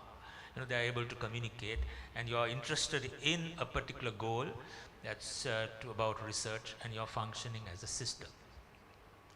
Now you can apply that to societies as well as to the body, the biology. So in the clinical field, which I've been a hardcore clinician for several decades, you find this when you see patients who have complex problems. So most of your clinical issues or some of the clinical issues you face, encounters, have a single organ being dysfunctional. So a person comes with acute asthma, or someone comes with myocardial infarction. But now the wards are filled with patients who are elderly, having atrial fibrillation, who's come with a myocardial infarction, having diabetes and a bit of renal dysfunction. Now that means you've got several aspects interacting in that patient. So for convenience, you can look at the body as consisting of several systems. So in the case of a person who's got a myocardial infarction has got an arrhythmia and heart failure interacting with the metabolic component of diabetes, which in turn has caused renal dysfunction. So each organ system which we study in our career are interacting with each other. And you can't look at just one single organ and try to sort out a complex clinical problem. So as internal medicine specialists, our whole job is to synthesize this knowledge, right? So this is where in clinical diagnosis, we have brought these models of looking at synthesizing, and it might be a different clinical skill actually which we need. See, we are used to certain types of cognitive functions. There's Bloom's taxonomy and so on, which looks at application and memory and recall and so on. But right on top is synthesizing or creativity. So in fact, a clinician, when faced with a complex clinical problem, has to synthesize knowledge, and it's a very creative process. You get that aha moment, right? And that's what keeps us going, because of this constant challenge. Each patient is different. And you add to that, now I was just talking about the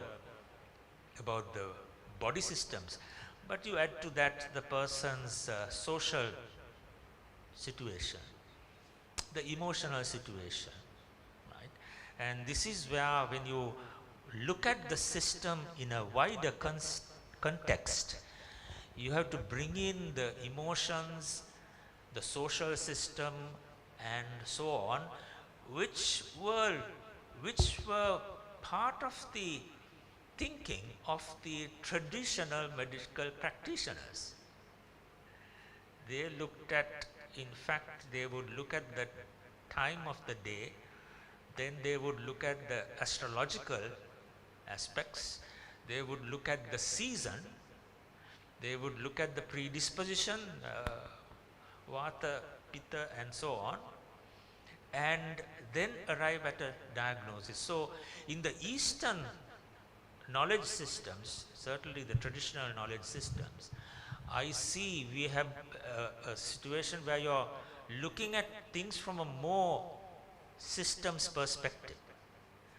And in the Western systems, we have gone from a very reductionist approach, and it's ideal if we should be combining these. I mean, some time ago when they talked about mood or the diet, I mean, we used to laugh when Ayurvedic physicians used to talk about the diet. But now with microbiome coming in, I mean, the microbiome has changed the way we perceive some of the chronic disorders. So I think it's the systems perspective helps to integrate all these, and it's sort of a conceptual, it's a mental models which you have, which can integrate the genetics, the environment, the traditional medicines, and so on. So I hope I've answered the question. Thanks. Yes, sir. Thank you for sharing that valuable knowledge. And next, I'll move on to Dr. Melanie. Madam, you blend surgery with biomechanics and research. What innovations are changing orthopedic care today? Okay, I'll give a summary actually. So considering that you all are here because you want to learn something beyond the bedside, right? So, and you're probably looking at careers slightly out of the box. Okay, so when it comes to orthopedics, there are a few areas. Number one, the diagnostics. The diagnostics are changing more towards dynamic imaging. So rather than looking at an X-ray and saying your knee is abnormal, like we get them to move and actually find the functional problem, and if there is a functional problem, we address that. So we are moving to that aspect of it. So that's for diagnostics. For interventions, one is being minimal access surgery.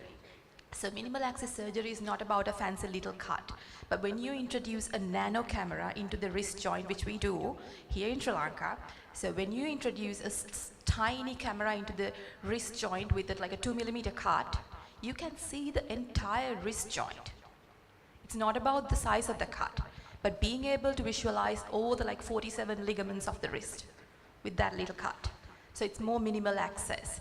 And even your like tiny joints like metacarpophalangeal joints, you can still operate with those ones, and then the stiffness and the complications are a lot less because we are not violating tissue planes and this and that.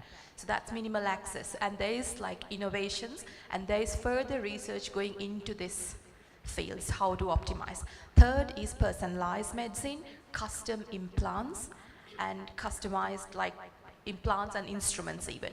For example, if one of your relatives have, say, bad knee, osteoarthritis of the knee. So olden days, we look at the X-ray, do a standard knee replacement. The world is moving towards more personalized implants. You can 3D print implant, you can take a CT of your knee and 3D print a custom implant, and also do a custom instrument set. for that, so that surgeons get to do it more accurately. And also for like things like, imagine, we do see a lot of malunited fractures, like kids with supracondylar fractures who's had malunited fractures with like wonky hands, right? So what we do there, even here, not overseas, we take a CT scan, we get a 3D model, in a CAD environment, we realign everything, do it several times in a computer model, then go for surgery so that we know where to make the cut, we know how much we need to angulate that, we know how much we need to rotate it, and we know what plate or how many screws goes in there. So having that skill is really important for a clinician also moving forwards in this field. Like if you want to offer a world-class service to your patients, you need to move, like even if you're a clinician, you need to have that skill set. But if you are more interested in research or developing something in orthopedics, those are the areas that are evolving. Thank you, madam. The next question is also to you. How did you navigate the path between clinical practice and engineering? As I said, just a few tips for you all. Number one, as Professor Vajira first mentioned, like it's the passion. You need to find something that can keep you awake 24/7 if need be. Like you need to love it. Number two, finding good mentors. So grabbing opportunities. So I think that the same theme came up a few times here. So I met this wonderful professor who was one of the world's top orthopedic surgeons in a random conference. I just went to him and I said, I want to work with you. And like I was just an Indian girl, and his fellows, like his fellowships were booked for the next 3 years. And his fellows are like, Matthias Zumstein, who is like the #1 shoulder surgeon in the whole of Europe. Adam Watts, #1 guy in the UK. So like those are his fellows, and I can't compete with them for a fellowship position. Like I'm a random girl from Sri Lanka. And I said, I want to work with you. And he said, this is the situation. And I said, I'll work for you for free, unfunded, for 6 months. So it was a time that I had to prove myself. So that's the sacrifice part you do. And because you want to be with a good mentor. So, and that pays off. And that's how I got exposed to all these other things. So following your dreams, finding good mentors, grabbing every opportunity. So sometimes you will start to work from scratch. You might not have funding, you might have to write your own grant proposals, you might have to find funding, you might have to convince people that this is worthwhile. So for that you need to upskill in your communication as well. You need to be a good communicator if you are a researcher and a clinician both. Right? So you need to invest on your communication skills. That's the fourth one. Fifth one is building up from the first step. Like, for example, although I was interested in physics, I didn't move on a tangent. I did my MBBS, build up on that. I did my MD, build up on that, because my PhD was sort of based on my orthopedic degree. So it's like the insurance Professor Vajira and Professor Dilshani mentioned. So it's your capital. You keep capitalizing on that. Don't move on a tangent. So find something related along your passion and find people who would support you. So those are the things that I can advise on managing clinical and research careers. It's going to be tough. Like, it's definitely going to be tough, but it's doable. Thank you for those insights, madam. The next question is to Dr. Roshan. Sir, you've innovated in health informatics.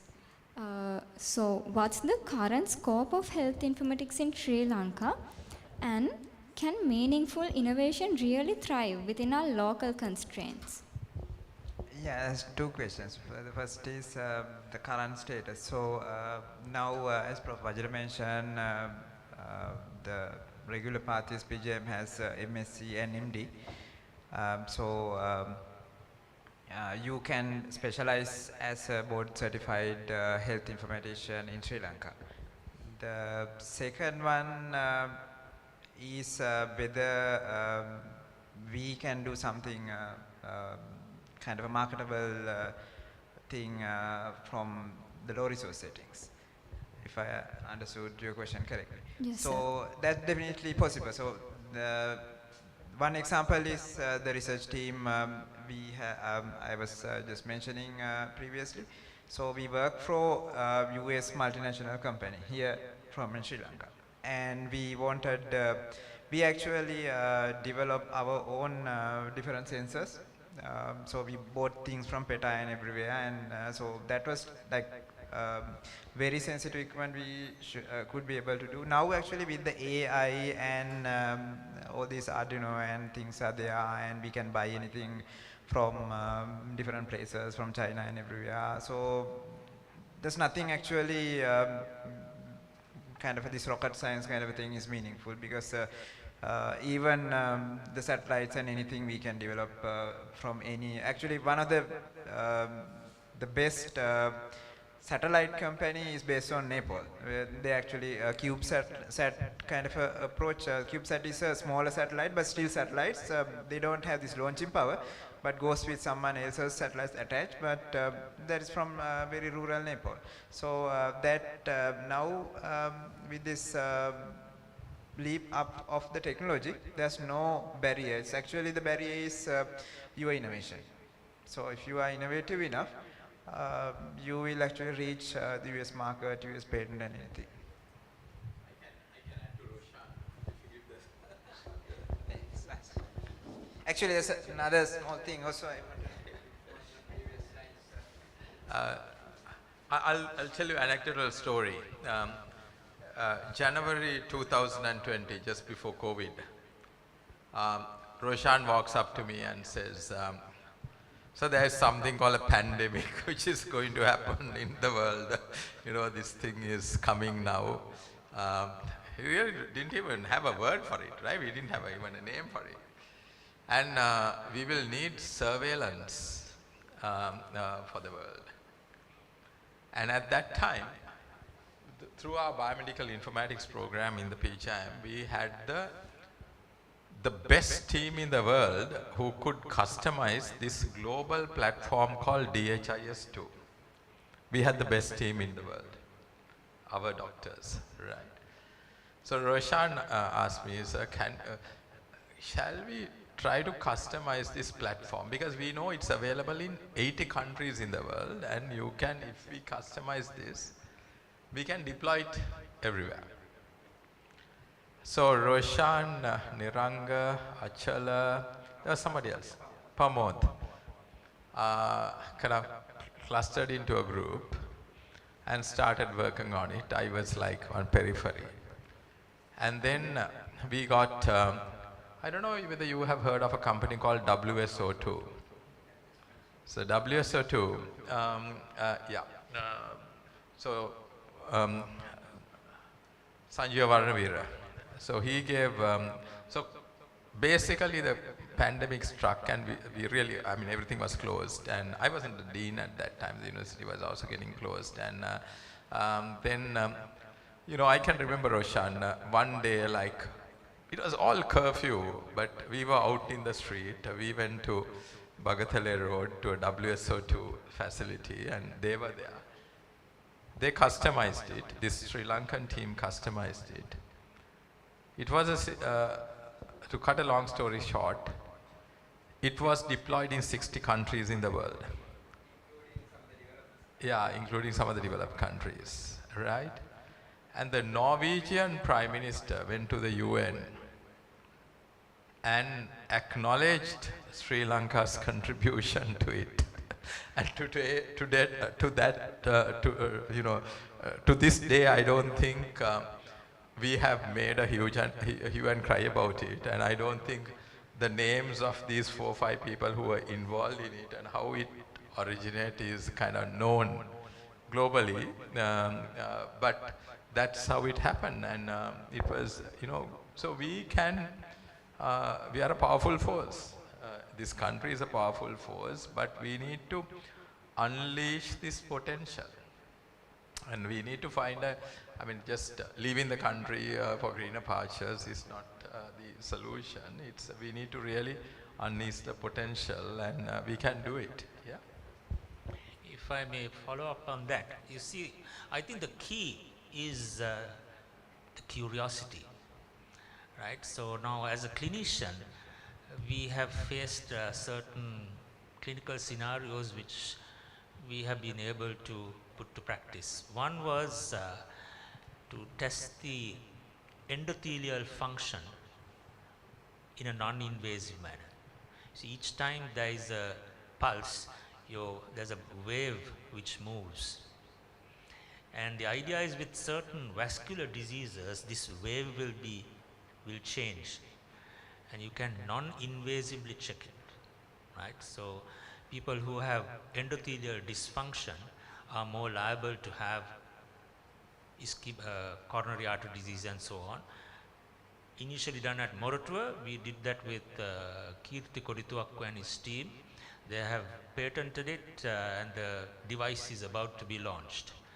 Then another thing was this sclera. Now as clinicians, we always look at the eye, you see the vessels in the sclera. So I used to wonder whether this tortuosity, you have some people have fairly smooth vessels, others have tortuous vessels, right? So is there something different? Why do some people get tortuous vessels? So we looked at that again with Moratuwa, and MSc has been done, and now there is one PhD who is going to do that. That is to look at the tortuosity of the scleral vessels to predict vascular disease. Similarly, they are doing the retinopathy, where you are taking a photograph of the retina and using machine learning and so on, you are able to predict diabetic retinopathy. You can also look for changes in the feet of people who are having diabetes to see whether they are at risk of developing diabetic nephropathy and diabetic foot ulcers. So in all these, it's the clinicians or people who have faced certain problems like COVID who come up with the idea. So the curiosity is the crucial one. And final point is in relation to clinical diagnosis. See, for example, now we look at diabetes and we diagnose diabetes based on a blood sugar, but you have to realize that there are hundreds of sugar molecules, other sugars, metabolomics. Now instead of looking at one molecule, you're doing complete arrays. So you don't look at just one protein. You don't look at serum creatinine. You can actually do the whole proteomics. And you will be seeing patterns. You will see patterns of different molecules at different levels, which will predict illness later on. Okay, you get what I mean? Now we do urine microalbumin and we say, right, this person's microalbumin is high, and therefore we are predicting nephropathy or worsening of renal function later. Similarly, you can look at your proteins and look at the pattern and say, so many years later, you are likely to develop nephropathy. So that's going one step after the genetics. So this is why conceptually this systems approach is useful, because the genetics will give you a gene-wide risk of what could happen. But if you look at the protein, all the proteins, and look at the pattern, you'll be again able to predict. So that's where it comes into the clinical scenario. Thank you.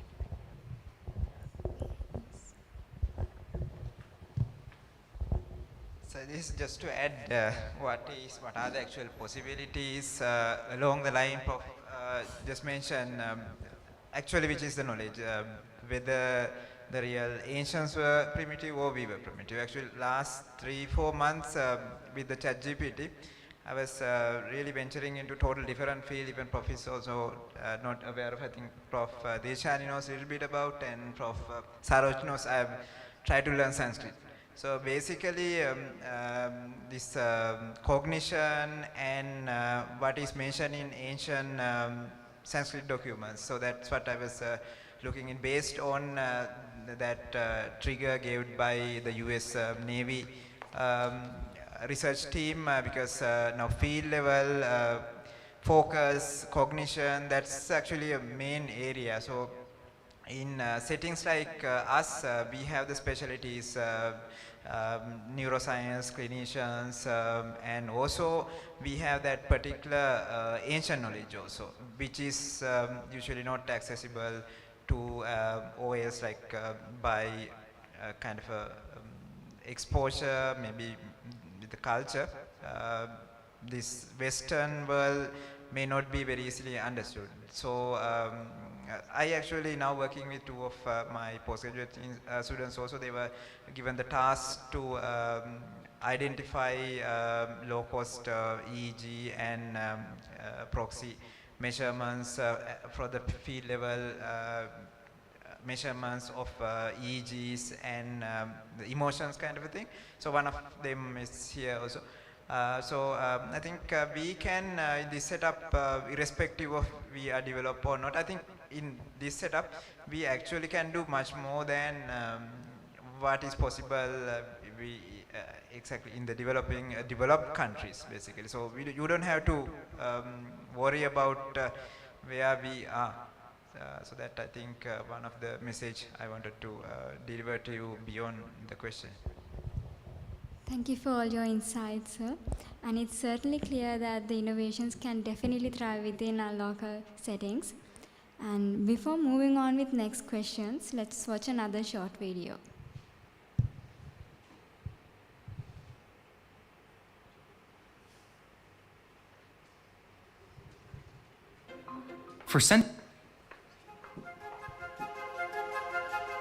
Whenever one is able to bring together different disciplines and different bodies of knowledge, we really stand to have transformative impact on major problems. I see myself as both a physician and an engineer. To me, bringing those two domains together is what really can help transform and accelerate our capacity to develop new biomedical devices or new therapies for a range of conditions. My dad is from Peru, which is where I grew up, and my mother is from Nicaragua. And we left at the end of the 80s, at the height of the instability, and were able to emigrate to Canada. When I was in high school, I had the incredible opportunity to actually spend time in a lab. I really fell in love with molecular genetics, and I really sort of loved the lab environment and that ability to investigate a very specific problem with the hopes that those developments will eventually help people. I started medical school right after high school, but in England, at the University of Cambridge. I interrupted my medical training with a PhD at Johns Hopkins. I had a tremendous interest for the applied, but I decided to go back to medical school and then pursue further medical training. And then I moved to Boston. I had the tremendous good fortune of being offered the faculty position here in the Department of Mechanical Engineering. Being embedded in the Mechanical Engineering department is this incredible opportunity to engage with students as well as faculty in the development of the next generation of medical devices. And at the heart or the core of many of those medical devices are fundamental mechanical principles. Major areas that we are contributing in. One of them involves the development of an ingestible electronic device that can stay in the body for over 2 months to release a payload. That payload is actually a bacteria that can help treat traveler's diarrhea. Multiple domains are integrated to make this work. In mechanical engineering, electrical engineering, material science, synthetic biology. Another big area is developing devices that enable the delivery of drugs like insulin, but orally. beyond that, we're now sort of pushing that envelope into the area of adjustable electronics and how electronics can interface with the GI tract for stimulation, but also for sensing of different conditions. As a physician, we're extremely fortunate to be able to have the opportunity to help individuals. As a scientist or an engineer, not only can we help individuals, but we can help populations. It's really about trying to help others, including students, to see that arc to help stimulate further development.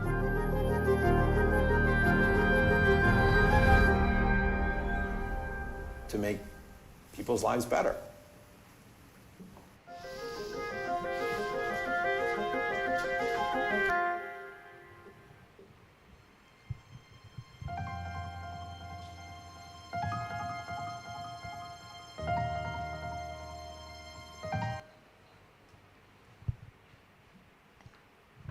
That video really shows where a medical degree can take you, especially when combined with STEM. With that, let's move on to the next segment. Here, we'd like to open a deeper and more honest conversation about where this path could really lead. We'd like to know mainly about further education, career and job opportunities for someone intending to follow your footsteps. So my first question is, do we currently have the infrastructure, mentorship and funding to support such ambitions locally, and any specific opportunities available globally? That's an open question.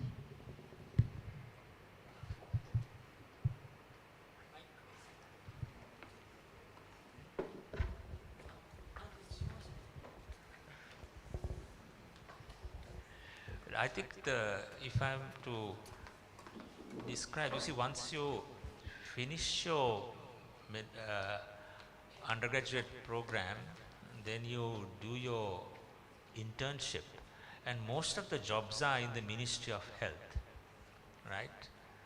So that's where your usual career is. But if you want to deviate from this, you'll have to look at the universities, or you might want to go abroad. Right? But within Sri Lanka, the opportunities for a complete research career is mainly limited to the universities and to maybe a few other entities, certain institutes which might want to do research. But the world is changing so fast. I think this is where I think what Roshan and they will be able to enlighten, because the world is changing so fast. If you've got a good idea, you can still, work with independent entities to achieve the aims. Am I right, Roshan? So I think that's all I could say. But Roshan, why won't you take it on from there? Yeah, to add to that, I think her question basically has two aspects. More, what would be the more conventional, safer, and what would be the, if you wanted to be more kind of wild in your imagination. So now this health informatics MD and MSc is there.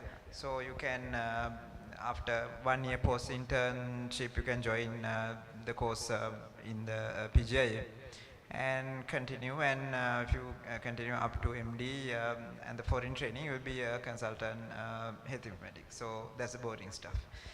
And so if you wanted to be more kind of a venture into exciting field, as the challenge is there, as Prof mentioned, which I also had to face, and unfortunately still you also have to face after maybe 15 plus years.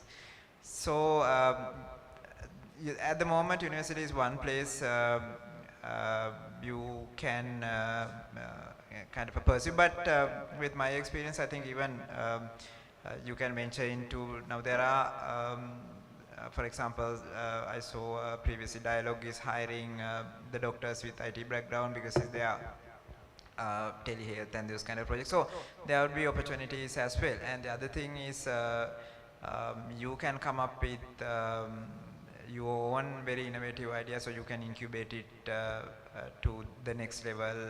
There are a lot of such projects also, even in Sri Lanka at the moment.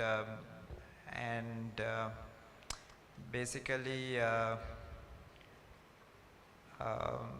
you had been a little challenging, and I think all the speakers today agree to one thing, and which was my problem so many years back, whether to do internship or leave, because that IT stuff is more kind of attractive, and the same problem was asking some of your seniors throughout these recent years from me. The advice is don't, because that is where this clinical exposure is, where this value added thing you are having out of all these other just IT graduates. So that's one thing actually, this insurance thing, mostly professors was mentioning, which is something you can have a backup plan even if everything plays. So that kind of things are there, but still it's risky, and if you plan well, it's kind of I think you can reach your dreams. And the other thing, with the help of Prof. Dilshani, we wanted you to experience that without a risk. So that's why our new program, we wanted to expose you to different innovations, so that within the undergraduate curriculum also you can test some of these ideas, and even with within the faculty life you might be able to come up with patents and innovative things, so you can take it to next level during your career.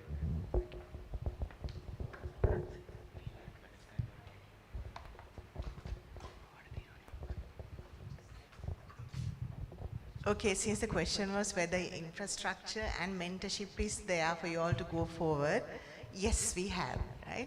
And there is funding. There are a lot of organizations which will provide funding, and through our faculty, through the Center for Research Development and Innovation, we'll be there to support you as well.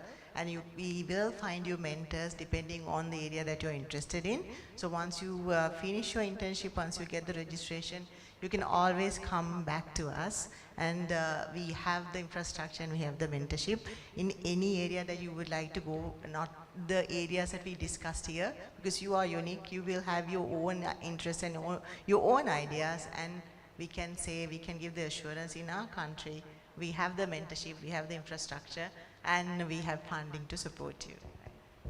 Same thing, just adding from orthopedics point of view. So yes, in Sri Lanka there are opportunities, overseas there are multiple opportunities. What you can do in addition is like find like-minded people, find people aligned with your interests, and reach out. There's no harm in reaching out. And when you knock several doors, one will open. So write to them.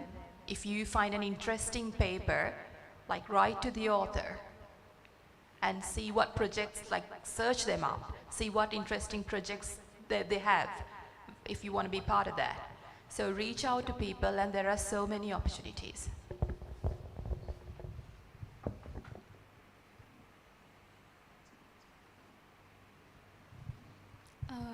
From both of you, madams, there's one more final question before you depart. In one sentence, what advice would you give your younger self in medical school, knowing what you know now? Okay, one sentence for researchers or budding researchers would be to follow 5 precepts of research. Right? So you know 5 precepts in Buddhism. So I have told my postgraduate students 5 precepts of research. You will get to know that when you start, like when you join the certificate course for postgraduate research, once you finish your internship and all that. But the first one is not abstain from killing the research in you and the research in others. So if you have interest in, producing new knowledge, contributing to the field that you are interested in, and you have a passion for something, keep that, going. Well, you have to finish your clinical work, but let that be there. Don't kill it by saying, oh, I'm not cut out for this, okay, it's just a passing thing. Just let it be and let it grow. And if someone comes up with an idea for research and is quite interested, Don't say that is not possible and that is silly or something like that. Try to support that person also. So abstain from killing the research in you and the research in others. The rest there are 4 more, and you will learn that when you join the course. So I advise you to join that course also, right? Okay. What I would be telling my younger self would be just well done, because like dots join only backwards. This is the stage in your life that you will be thinking, okay, where am I going to end up? All right? So it's not a story that you're trying to go from A to B. You still don't know, right? And that's okay. And if you pursue your passion, if you take up opportunities, reach out to the right people, you will end up in a B that you're not seeing right now. I don't think any of these people here in the panel plan to be this very person at your age, all right? So there were so many permutations. I would have been someone else, okay? So don't get stressed up that you're not seeing the B yet, okay? It'll only join backwards. Before moving on, I want to thank both Professor Dilshani Dissanayake and Dr. Melanie Amarasooriya for sharing your valuable thoughts and building up this discussion in a meaningful way. Thank you very much. Thank you very much, and well done for organizing this event. This is very good. Excellent work. Thank you, madams. Before leaving, could you come for the stage for a moment? I would like to invite Kudu Premalal, one of the founding members of this community, to come forward and present the tokens of appreciation to Professor Dilshani and Dr. Melanie.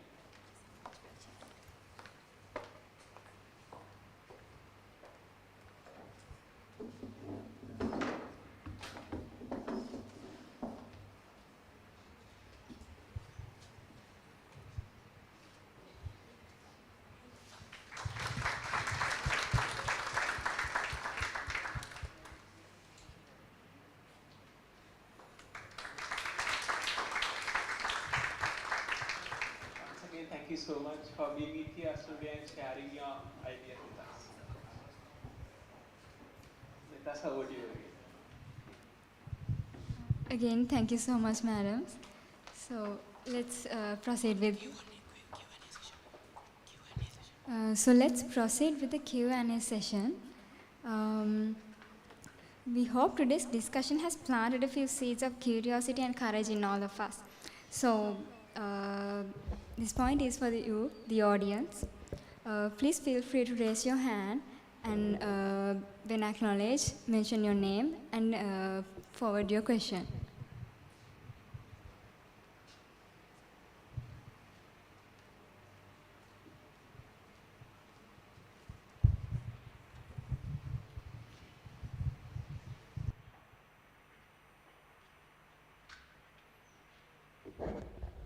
Until questions come, I'll tell you another idea we had and which we launched. Am I too? We were wondering whether you can use the routine ultrasound to measure volume of the liver, right? And because we can't really measure the volume, so we've now gone to a project with an American, Sri Lankans who are in America, who are very, who do this volume assessments of parcels and so on. You know, Amazon, when they send all their parcels, you have to measure the volume, because if you measure the volume, that you can upload them into the container at the correct place of the container. You have to check the weight also, because otherwise the ship will go this way, right? So they are able to measure the volume, and you check the weight also. So we are now in the process of, we have initially published that idea of measuring the volume of the liver using the routine ultrasound. You know, so these are ideas which we have had and which we have been able to promote. And the one important area which you must realize is that now with the with the World Wide Web, you are able to innovate and find collaborators in so many places. Our generation, we had to meet people, but you all can have virtual meetings, virtual companies, and entrepreneurship. Now, that's something which we don't teach all. In Moratuwa, they have, the engineering faculty has on entrepreneurship, how to set up a company, how to incubate a product, an idea, and how to take it up to patent level. Now, these are all skills which you have to learn. So, in addition to PGIM and the other courses and other research and so on, remember that you can also become entrepreneurs on your own. A good example is Kirti, and he's developing his Kirti Kodituwaku. He's developed his endothelial dysfunction machine called Gendo. If you Google it, you will find Gendo, and they are about to launch. I mean, it's a long process, getting approvals, setting it up, getting the factory which will produce it, a factory which will have the FDA approval, right? And then to launch it as a global product. All been done from in Sri Lanka. Right, thanks.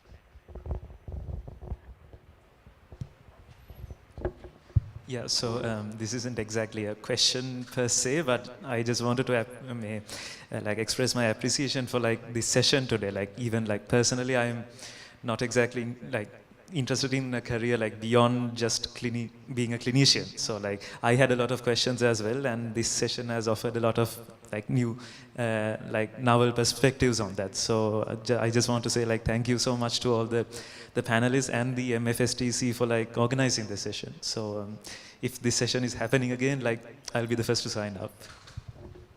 Okay, thank you. Actually, to add to that, with the MFSTC, we will communicate with all the students when would be our first innovation and entrepreneurship kind of a workshop. With Prof. Saroj and Prof. Dilshani, we were planning actually introduce this concept to you also. So don't be afraid to think that your ideas are stupid ideas and not valuable. Any idea, I think, would be shaped up for a very high level. One example was actually a few years back, one of the IT student came, and I gave him the task, the question around measuring, objectively measuring muscle tone. And he even developed a device. Now he's undergraduate student from another technical university, but now we are in the process of applying for patent for that. So anything, I think, if you know the cycles, how to manage it and kind of things, I think any innovation can be very valuable. Thank you.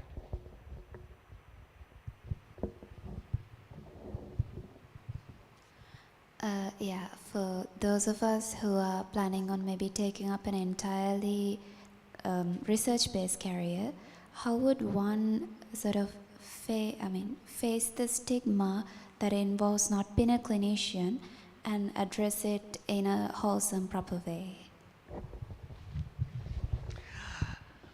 Well, it's an interesting question. I think you have to develop a very thick skin if you really love something. But have the insurance. The moment you have the insurance, you will be okay, because in this country, our other insurance is the family looking after you. But if you have a MBBS, you can go anywhere, have a small Red Cross, and there'll be people coming to see you. So you're okay, right?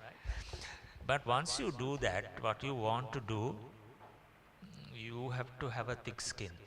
I mean, there will be people who will criticize you even if you want to do community medicine.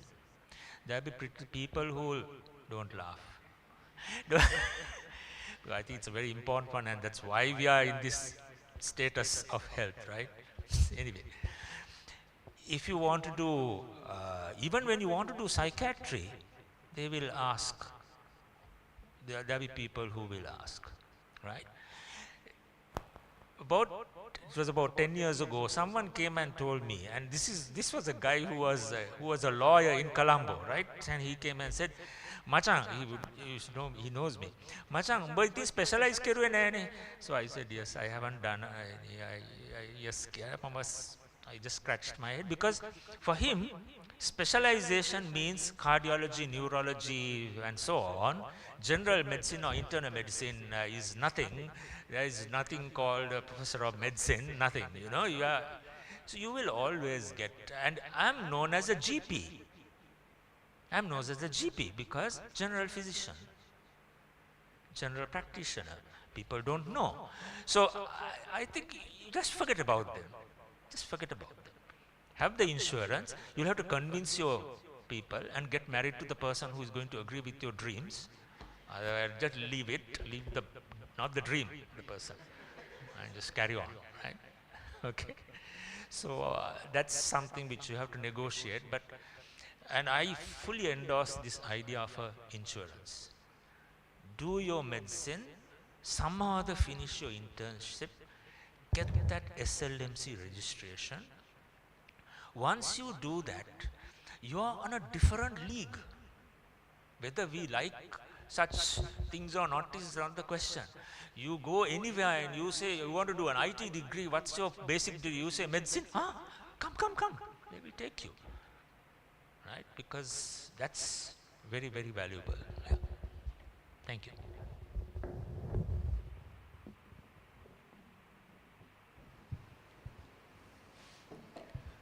Sir, the next question is from the live stream, from the students who are not attending today, like physically, but one of the students had asked, MBBS degree feels like learning facts and memorizing those only to recall when needed. Doesn't feel like discovering, analyzing problems to find our ways to solve those and experimenting. Memory power is all it's needed. Feels like A-level which used memory and logical thinking, mathematics, experimenting and analyzing, and with 3 A's was only for memorizing at the end of this course. Feeling like not belonging and not interested since the day I started learning all the anatomy lectures. So how would you answer this?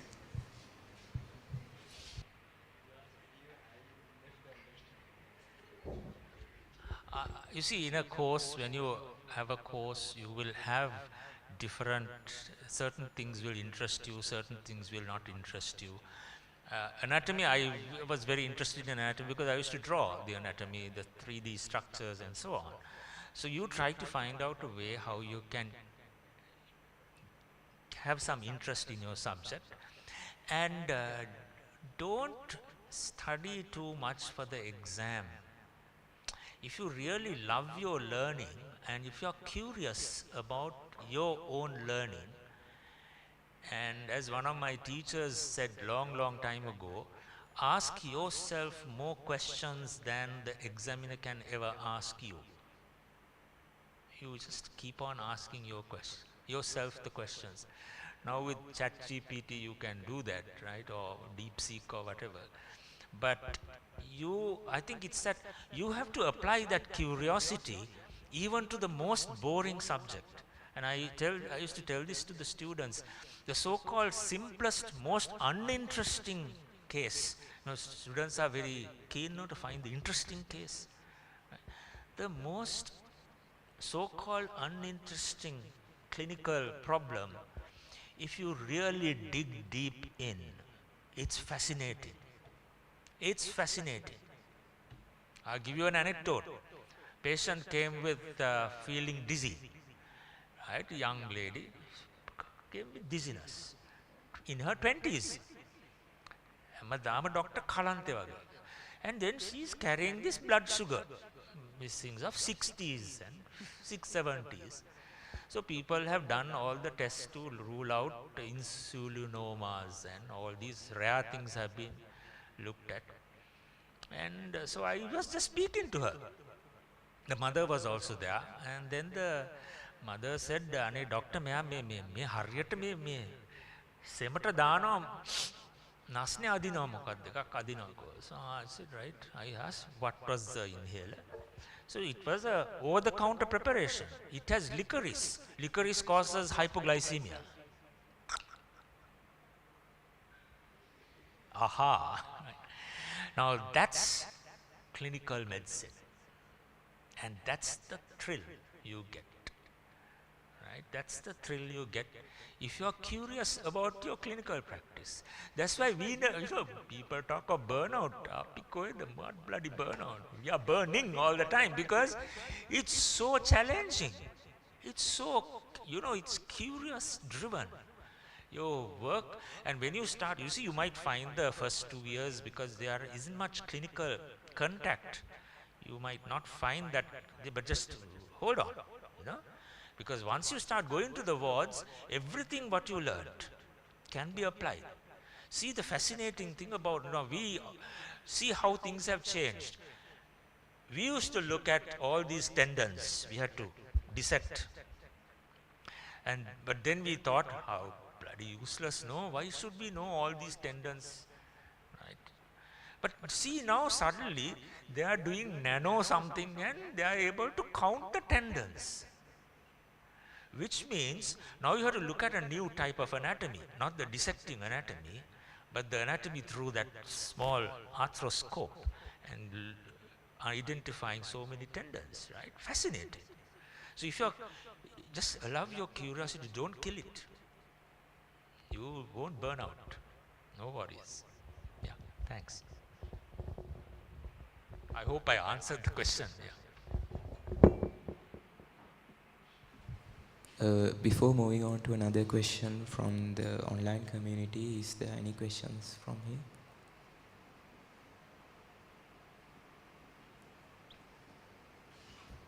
Well, then we'll move on. Can someone continue working under the Ministry of Health and pursue a research-based career? Is resignation required? Can one return to the system later?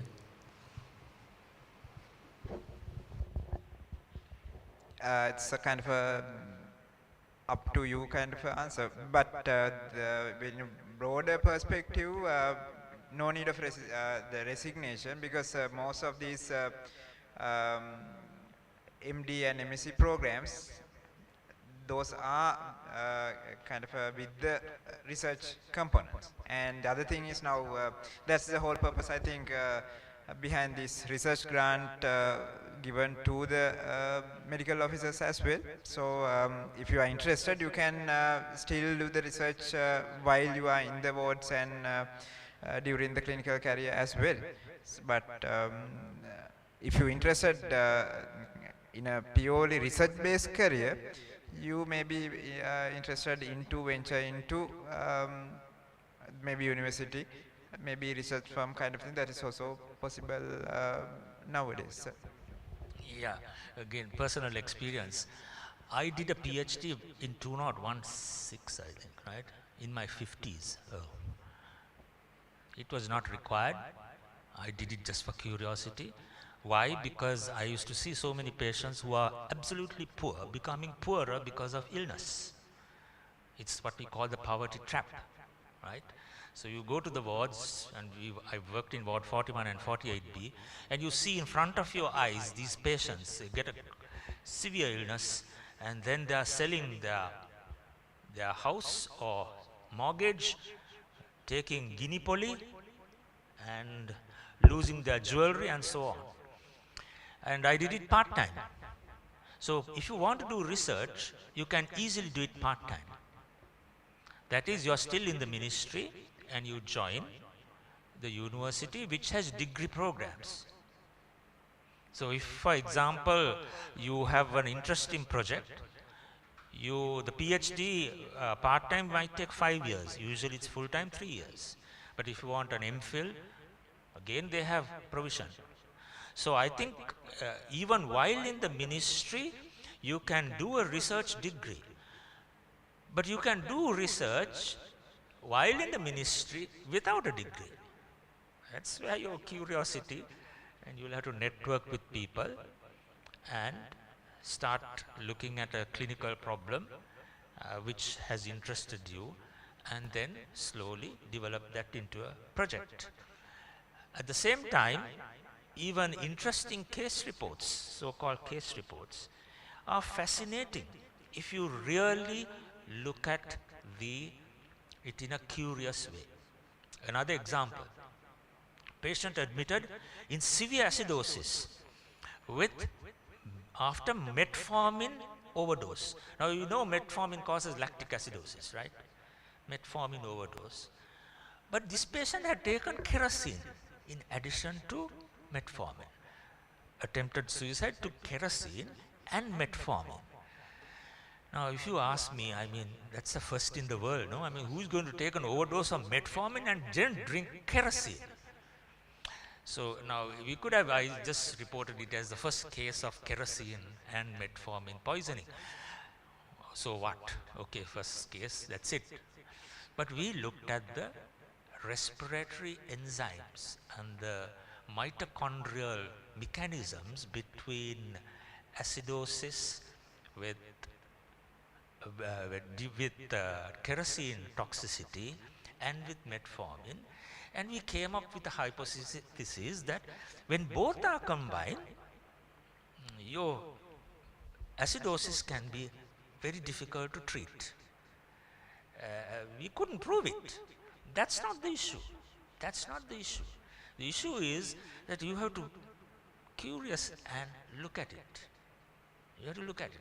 So when your patient comes with dengue, platelets are dropping, but if the patient is on anticoagulants for a mitral valve replacement, the whole thing changes. So, you know, what's your platelet going to do? How are you going to manage this patient while on anticoagulants? He's got dengue and is going into hemorrhagic dengue. So I think the important thing is to keep that curiosity. Ask yourself questions. Go for it.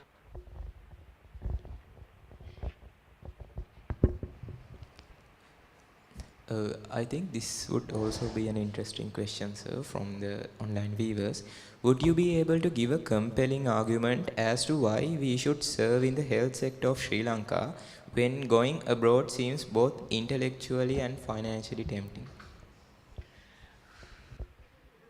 I am biased because I have been here during thick and thin when the fires were burning here. Intellectually, I doubt. Intellectually, whether you are going to, I mean, it's positives and negatives, right? And you have to look at what is positive and what's negative. Why you want to go is a very personal decision, and we will respect that always. So if a student comes and asks for references, we give references, we give good references, depending on most students get good references, right? So there's no question about that. But whether you want to go abroad or not, it's so many things you have to look at. The academic freedom I've had here, I don't think I could have anywhere else in the world, because I am chaotic. And you see, if you have a research idea, you wake up with a research idea, and 2 days later we are writing the ethics forms to get approval in Sri Lanka. In another country you can't do that, because you are in that cog of a big machine, and if you want to do some research, it has to be okay, aligned with the objectives, aligned with what the department says, aligned with the head of department, and so on.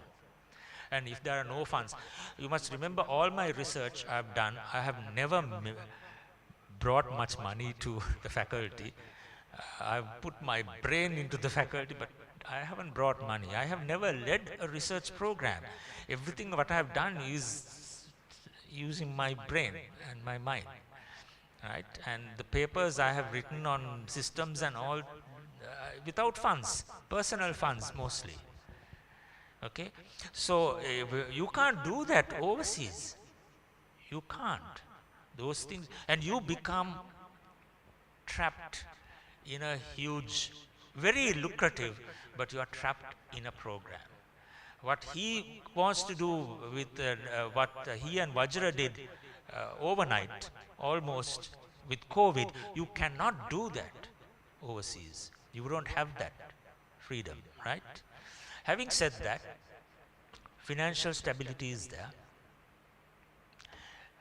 You get all the physical comforts, but remember, you're leaving a lot of social contacts. You're leaving your friends and your relatives. The social connections are gone. You have to build your social connections once you go there. Here you just drop into a person's hi machan kohomad ade ande eliyata bah, they go out, next day you're out. You're, in the faculties we used to go on trips again, organized within 24 hours. You don't do that. That life is gone there. You can't wear a sarong and a shirt and get out to the balcony or anything because the bloody place is freezing. Most places you get up in the morning and you go to work in the dark. For 6 months you go in the dark and you come back in the dark. At 5 p.m. it is dark. Churu churu rain. You go to Melbourne, churu churu rain. London, churu churu rain. Bristol, churu churu rain. You go to rain. You go to some other places with rain, you will have snow also. Which means you have to wear about 4 bloody things and walk. So, put all these, right? Physical comfort, certain things, yes. Certain discomforts. Social connections, gone. You have to build new social contacts, unless you have a few of your friends there, which is very good, right? Intellectual query, financial, yes. And when you are old, the state will look after. Here, state won't look after us, right? Unless your retirement or whatever. In those countries, the social work network is there. No? Right. So, make your choice. And final thing, people say, mama yanni lamai hinda, I'm going because of the children. They go there, and after some time, the child, after about 18, they say, Mama, you've lost the child. You lost the child. That child which you nurtured here is not there once you go, because that child becomes a child of that culture. Different culture. Be prepared. If you are prepared for it, go by all means. No issue. Right, so weigh the pros and cons. That's all. Yeah, please. Yes, so I did my PhD in one of these frozen land, so it's Oslo. As Prof says, even at say 7, 8, sometimes dark. So we had to go out in the rain, and we don't have much money also. So sometimes it's just the walk across the snow. So it's like 2 feet snow, kind of things. And the other very important thing Prof mentioned was about this child. I know at least 2, 3 families, they return from Oslo to Sri Lanka because they can't adapt to this new culture with that child. Singaling කියනවා හදාගන්න බෑ මල්ලි අපි යනවා එහෙම කියලා our families. So it's not basically, it's a very personal choice. If you are like decide to leave, that's fine, because that's if you are goal. But you have to like a reality, and you have to basically plan that as well, because even the policies change now. Some of my colleagues actually in US, some of our students also, who migrated after jobs or CDC kind of thing, CDC, and so now with the Trump government, CDC was heavily criticized about what they are doing, and they are against losing their visa and returning to Sri Lanka, kind of thing. So we don't know what will happen in the other countries. And other thing Sir was mentioned, the flexibility to do a change. So I have worked for WHO, UN, ADB, and UNICEF, kind of several more. So there are, I mean, if you wanted to do something kind of a very perceivable, significant, it's very difficult. So it's a lot of protocols and getting permissions and kind of thing. Other than your salary, you are not getting any satisfaction to work up. Even last 1 year I was working for WHO and came back. So that is something you have to think of actually what you are seeking from your career and basically seeking from your life as well. So that's my contribution to that question.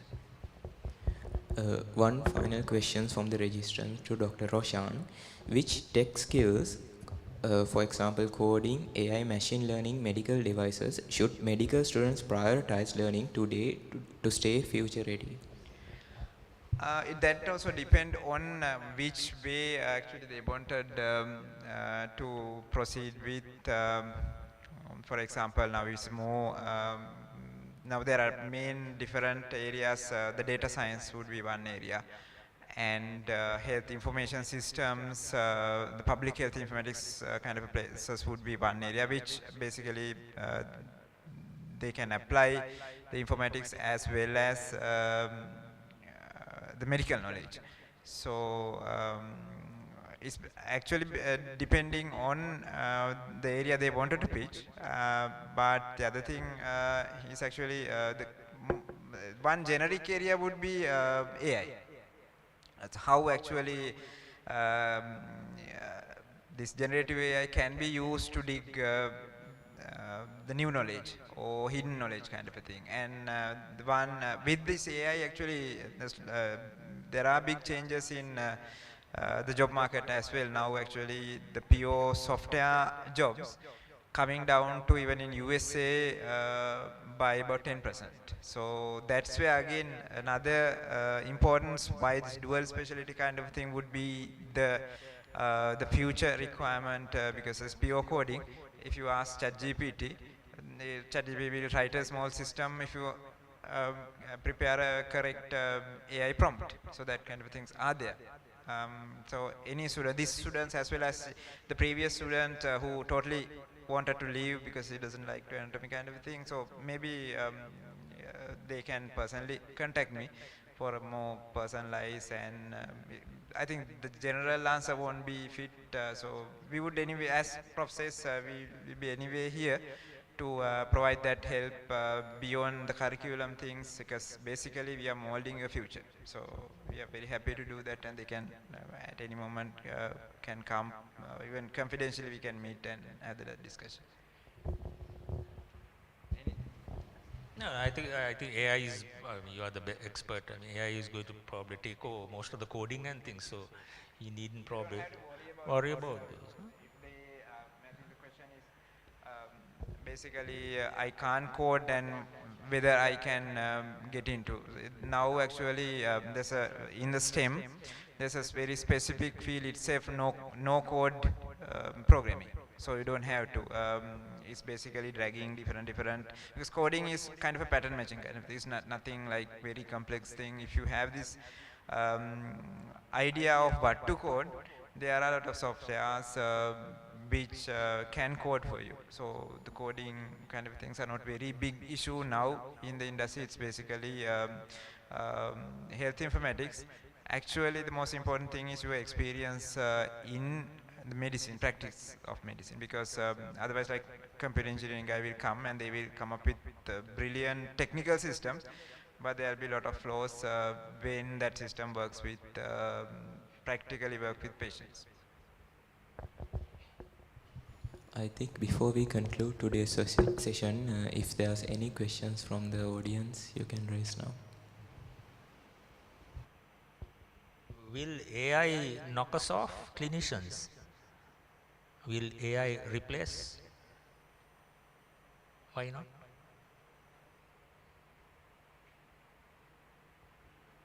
Any answers? My question is, will AI be able to, coding and software engineers are now going out like that? Any answers? Any suggestions? Yes, please.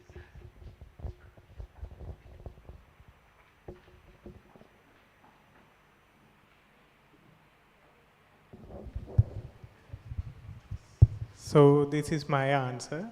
Like AI is at current level or in near future, I think AI will replace all the mundane jobs like receptionist or assistant or something like that. But in critical thinking and decision making or problem solving, I don't think AI will evolve into that, because ultimately as clinicians, they have to make the decision how to move the treatment, like what needs to be done.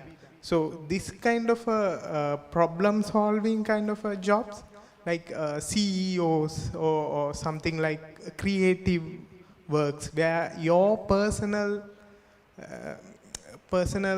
ideas differ the way of treatment or anything, I think that will still be done by humans. AI didn't develop to that level in near future. Maybe sometimes afterwards it can. But when it comes to that level, I think AI will take over the whole world and rule the humanity. Probably I would agree with you to some extent right now, but with time, you see, at the end of the day, we as clinicians are making pattern recognition, or there can be certain models which we use. Sometimes it's pattern recognition, sometimes it's the hypothetical deductive approach or abduction thinking, and there are lots of ways how we arrive at a clinical diagnosis. But AI has that advantage of looking at hundreds and thousands of problems and arriving at recognizing patterns. So this is what big data does basically. It's not really looking at, it's not giving you why the answer is, but it is just giving you the patterns, right? So there might be a time when they are able to overtake the clinicians in clinical diagnosis, but I think the key is the human angle, because the AI it will take time for AI to be able to work out emotions which are culture specific. AI will give a global specific this thing, it's not necessarily for Sri Lankan. And also the language which we use, again, translation of a language doesn't really help in certain instances, because you lose so much in translation. You lose the richness of that story of a patient, you lose when you translate. So AI will have all those disadvantages. So I think the human contact, the empathy, the kindness and so on, those are going to be our last bastions, as it were. Other things are going to be compromised, and there are so many decision systems already available for certain disorders. So even in the ICU you can look at these clusters of proteomics and clusters of things and predict what might be happening. You really don't know why it is happening, but you can predict and take precautions before. So in short, the field is changing very fast, but there is one area, and that's where your communication skills, your ethics, your kindness and things, that is probably will be the thing which will last, which will not be taken over. But the moment of singularity is close. You know what singularity is, no? That's when AI starts generating its own AI basically and takes over the world.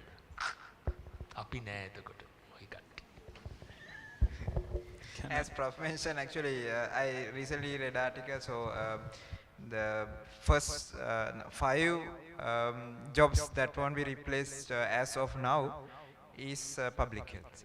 So that is, as you say, there's a lot of interaction with the community and identify the kind of culture, communication and everything is kind of a very difficult, the current AI compared to clinical decision making. Any other questions, or can I make another comment? I'm talking too much but can't help it. Yes, please. Can I add something on what Sir said? Like, will like AI replace clinicians question? So like in my opinion, like AI can be a great help in like rare diseases, especially I feel like, because the thing is like most physicians, clinicians will have like the disease patterns for the most common diseases readily available, like in their minds. But like for things like rare diseases, like can one simply compete against AI because it has all the knowledge generated by humanity up until this point? So like for something like rare diseases, like one person simply cannot hold everything. So, and like you see in social media of like people saying like I went to 10 doctors, they couldn't diagnose what I had, but then I like fed it to ChatGPT and then it gave me the correct diagnosis. There are stories like that. So like that I feel like for complex diseases, like rare diseases, can be a great help. But the thing is like, you can feed a perfect history to a AI. You can feed like lab reports and everything to an AI. But the examination part, how does like that happen? Well, if you are looking at imaging, for example, now this is hypothetical, right? Person comes in and you do the MRI scan, which will give you the 3D structure of the whole body. And then you factor in blood flow, you will know all the valvular changes, okay? So you know almost the whole structure of the body. Then you take the bloods and you do the proteomics, you do the metabolomics, that's all the, all the compounds you can do, and then your machine learning has told you that if you get such and such a pattern, you are having such and such a disease or a collection of disease. And then it will just tell you what it is. So if you are really combining this new science of omics with the imaging, the omics will include genomics, proteomics and the whole lot, and you integrate all that, now that's possible, right? And it's called phenomics actually. And you integrate all this and you'll be able to tell patterns. So Prof. Vajira was mentioning about the genetic patterns, but you can go a step further, because you can use the proteomics patterns and also you can integrate your images and all that to give you a diagnosis. So it's changing the whole scene.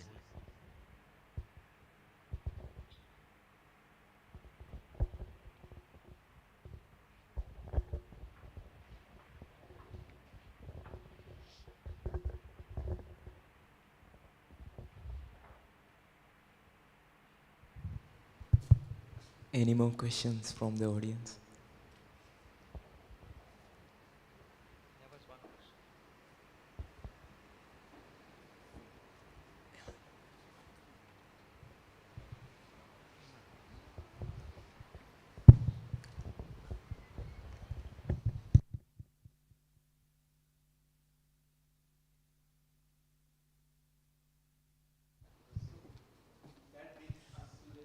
Someone, wait. Well, I am currently doing the MSc in biomedical informatics, so I am a postgraduate trainee. So actually, in my time, when I was also graduate from the same faculty, so actually I see these young colleagues and I feel like they are really lucky to get this kind of a guidance at such a young age. Like in my time, there was no such Society for Medical Technology or something like that in the faculty. So if there was society or some platform like that, I somehow managed to make a path, but there were many people who were struggling with the same things. So I was also lost in the faculty because I also had a passion on physics and technology and those stuff rather than memorizing facts. And I didn't like clinicals, and going to clinicals was like killing me. So I tried to just leave the MBBS program several times, but somehow I stayed. And even after the internship, I wanted to leave, but after discussing with some lecturers and especially Roshan sir, I finally decided to do the internship. However, I go through the final MBBS in the first attempt. So after that, I was in a dilemma whether to do the internship or straight away give up the entire medical career and move to IT or some other thing. So after discussing with, thanks to the proper guidance I received, somehow I managed to go through the internship. But my message to the young colleague is that internship is not as bad as you think. So believe me, internship was really nice. So I really didn't want to do the internship. It was like I was going to the internship like I was going to my death. But actually, internship was very pleasant experience for me. So when I recall back, that 1 year was one of the happiest times in my life. So beyond what you think, you will get a vast range of experiences with your internship. So if you are somehow getting through the final MBBS and just not doing the internship, is like you are just doing 90% of the work and just wasting that whole 90%. Because actually, in reality, MBBS degree without the internship is useless, I think. Because you can't prescribe or you can't act as a doctor, and with just a doctor with only MBBS, you are not a essentially recognized doctor, so you can't practice. So my advice, because I think I should give some input to you, because I am one of the recent most, like I am one more closest to you in terms of the age and seniority. So I think because I have the people here, I think the people here are the exceptions in the regular medical students, because the typical medical students, I don't think any typical medical students end up here. The people who are more interested in technical stuff and physics stuff and analytical stuff are the people who have come here, rather than the regular medical students who are more into clinical. So my advice is just somehow, if you can get through the final MBBS, just do the internship, and then there are paths like, so you can do the post-intern 1 year. That's not very difficult. So after that, you can, if you're interested, you can get into biomedical informatics. It's a very vast field, so still many of you don't know enough about that. So there are a lot of opportunities, and people are anyway judging, so don't worry about that.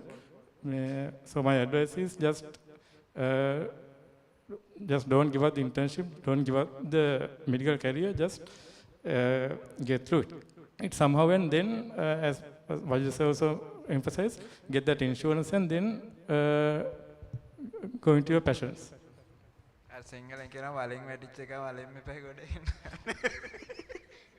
Do the internship, then there will be a different world.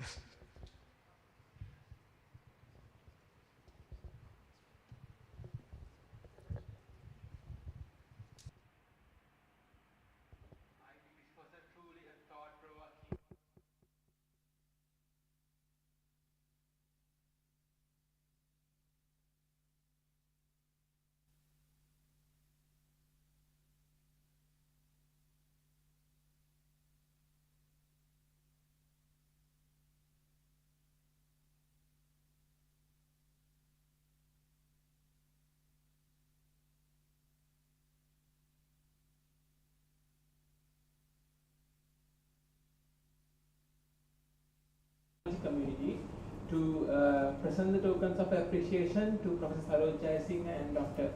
Roshan Hewapathirana.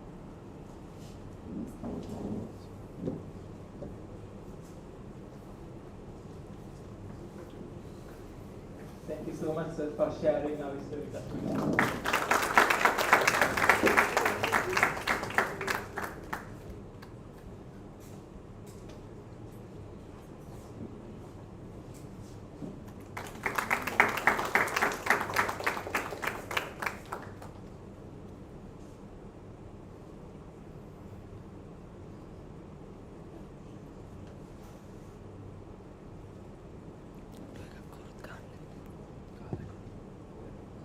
So that brings us to the end of today's panel discussion.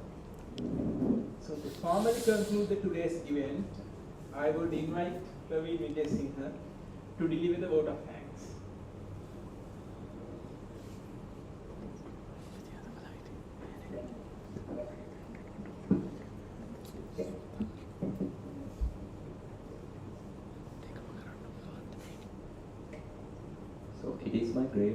pleasure and honor to deliver the vote of thanks for today's event.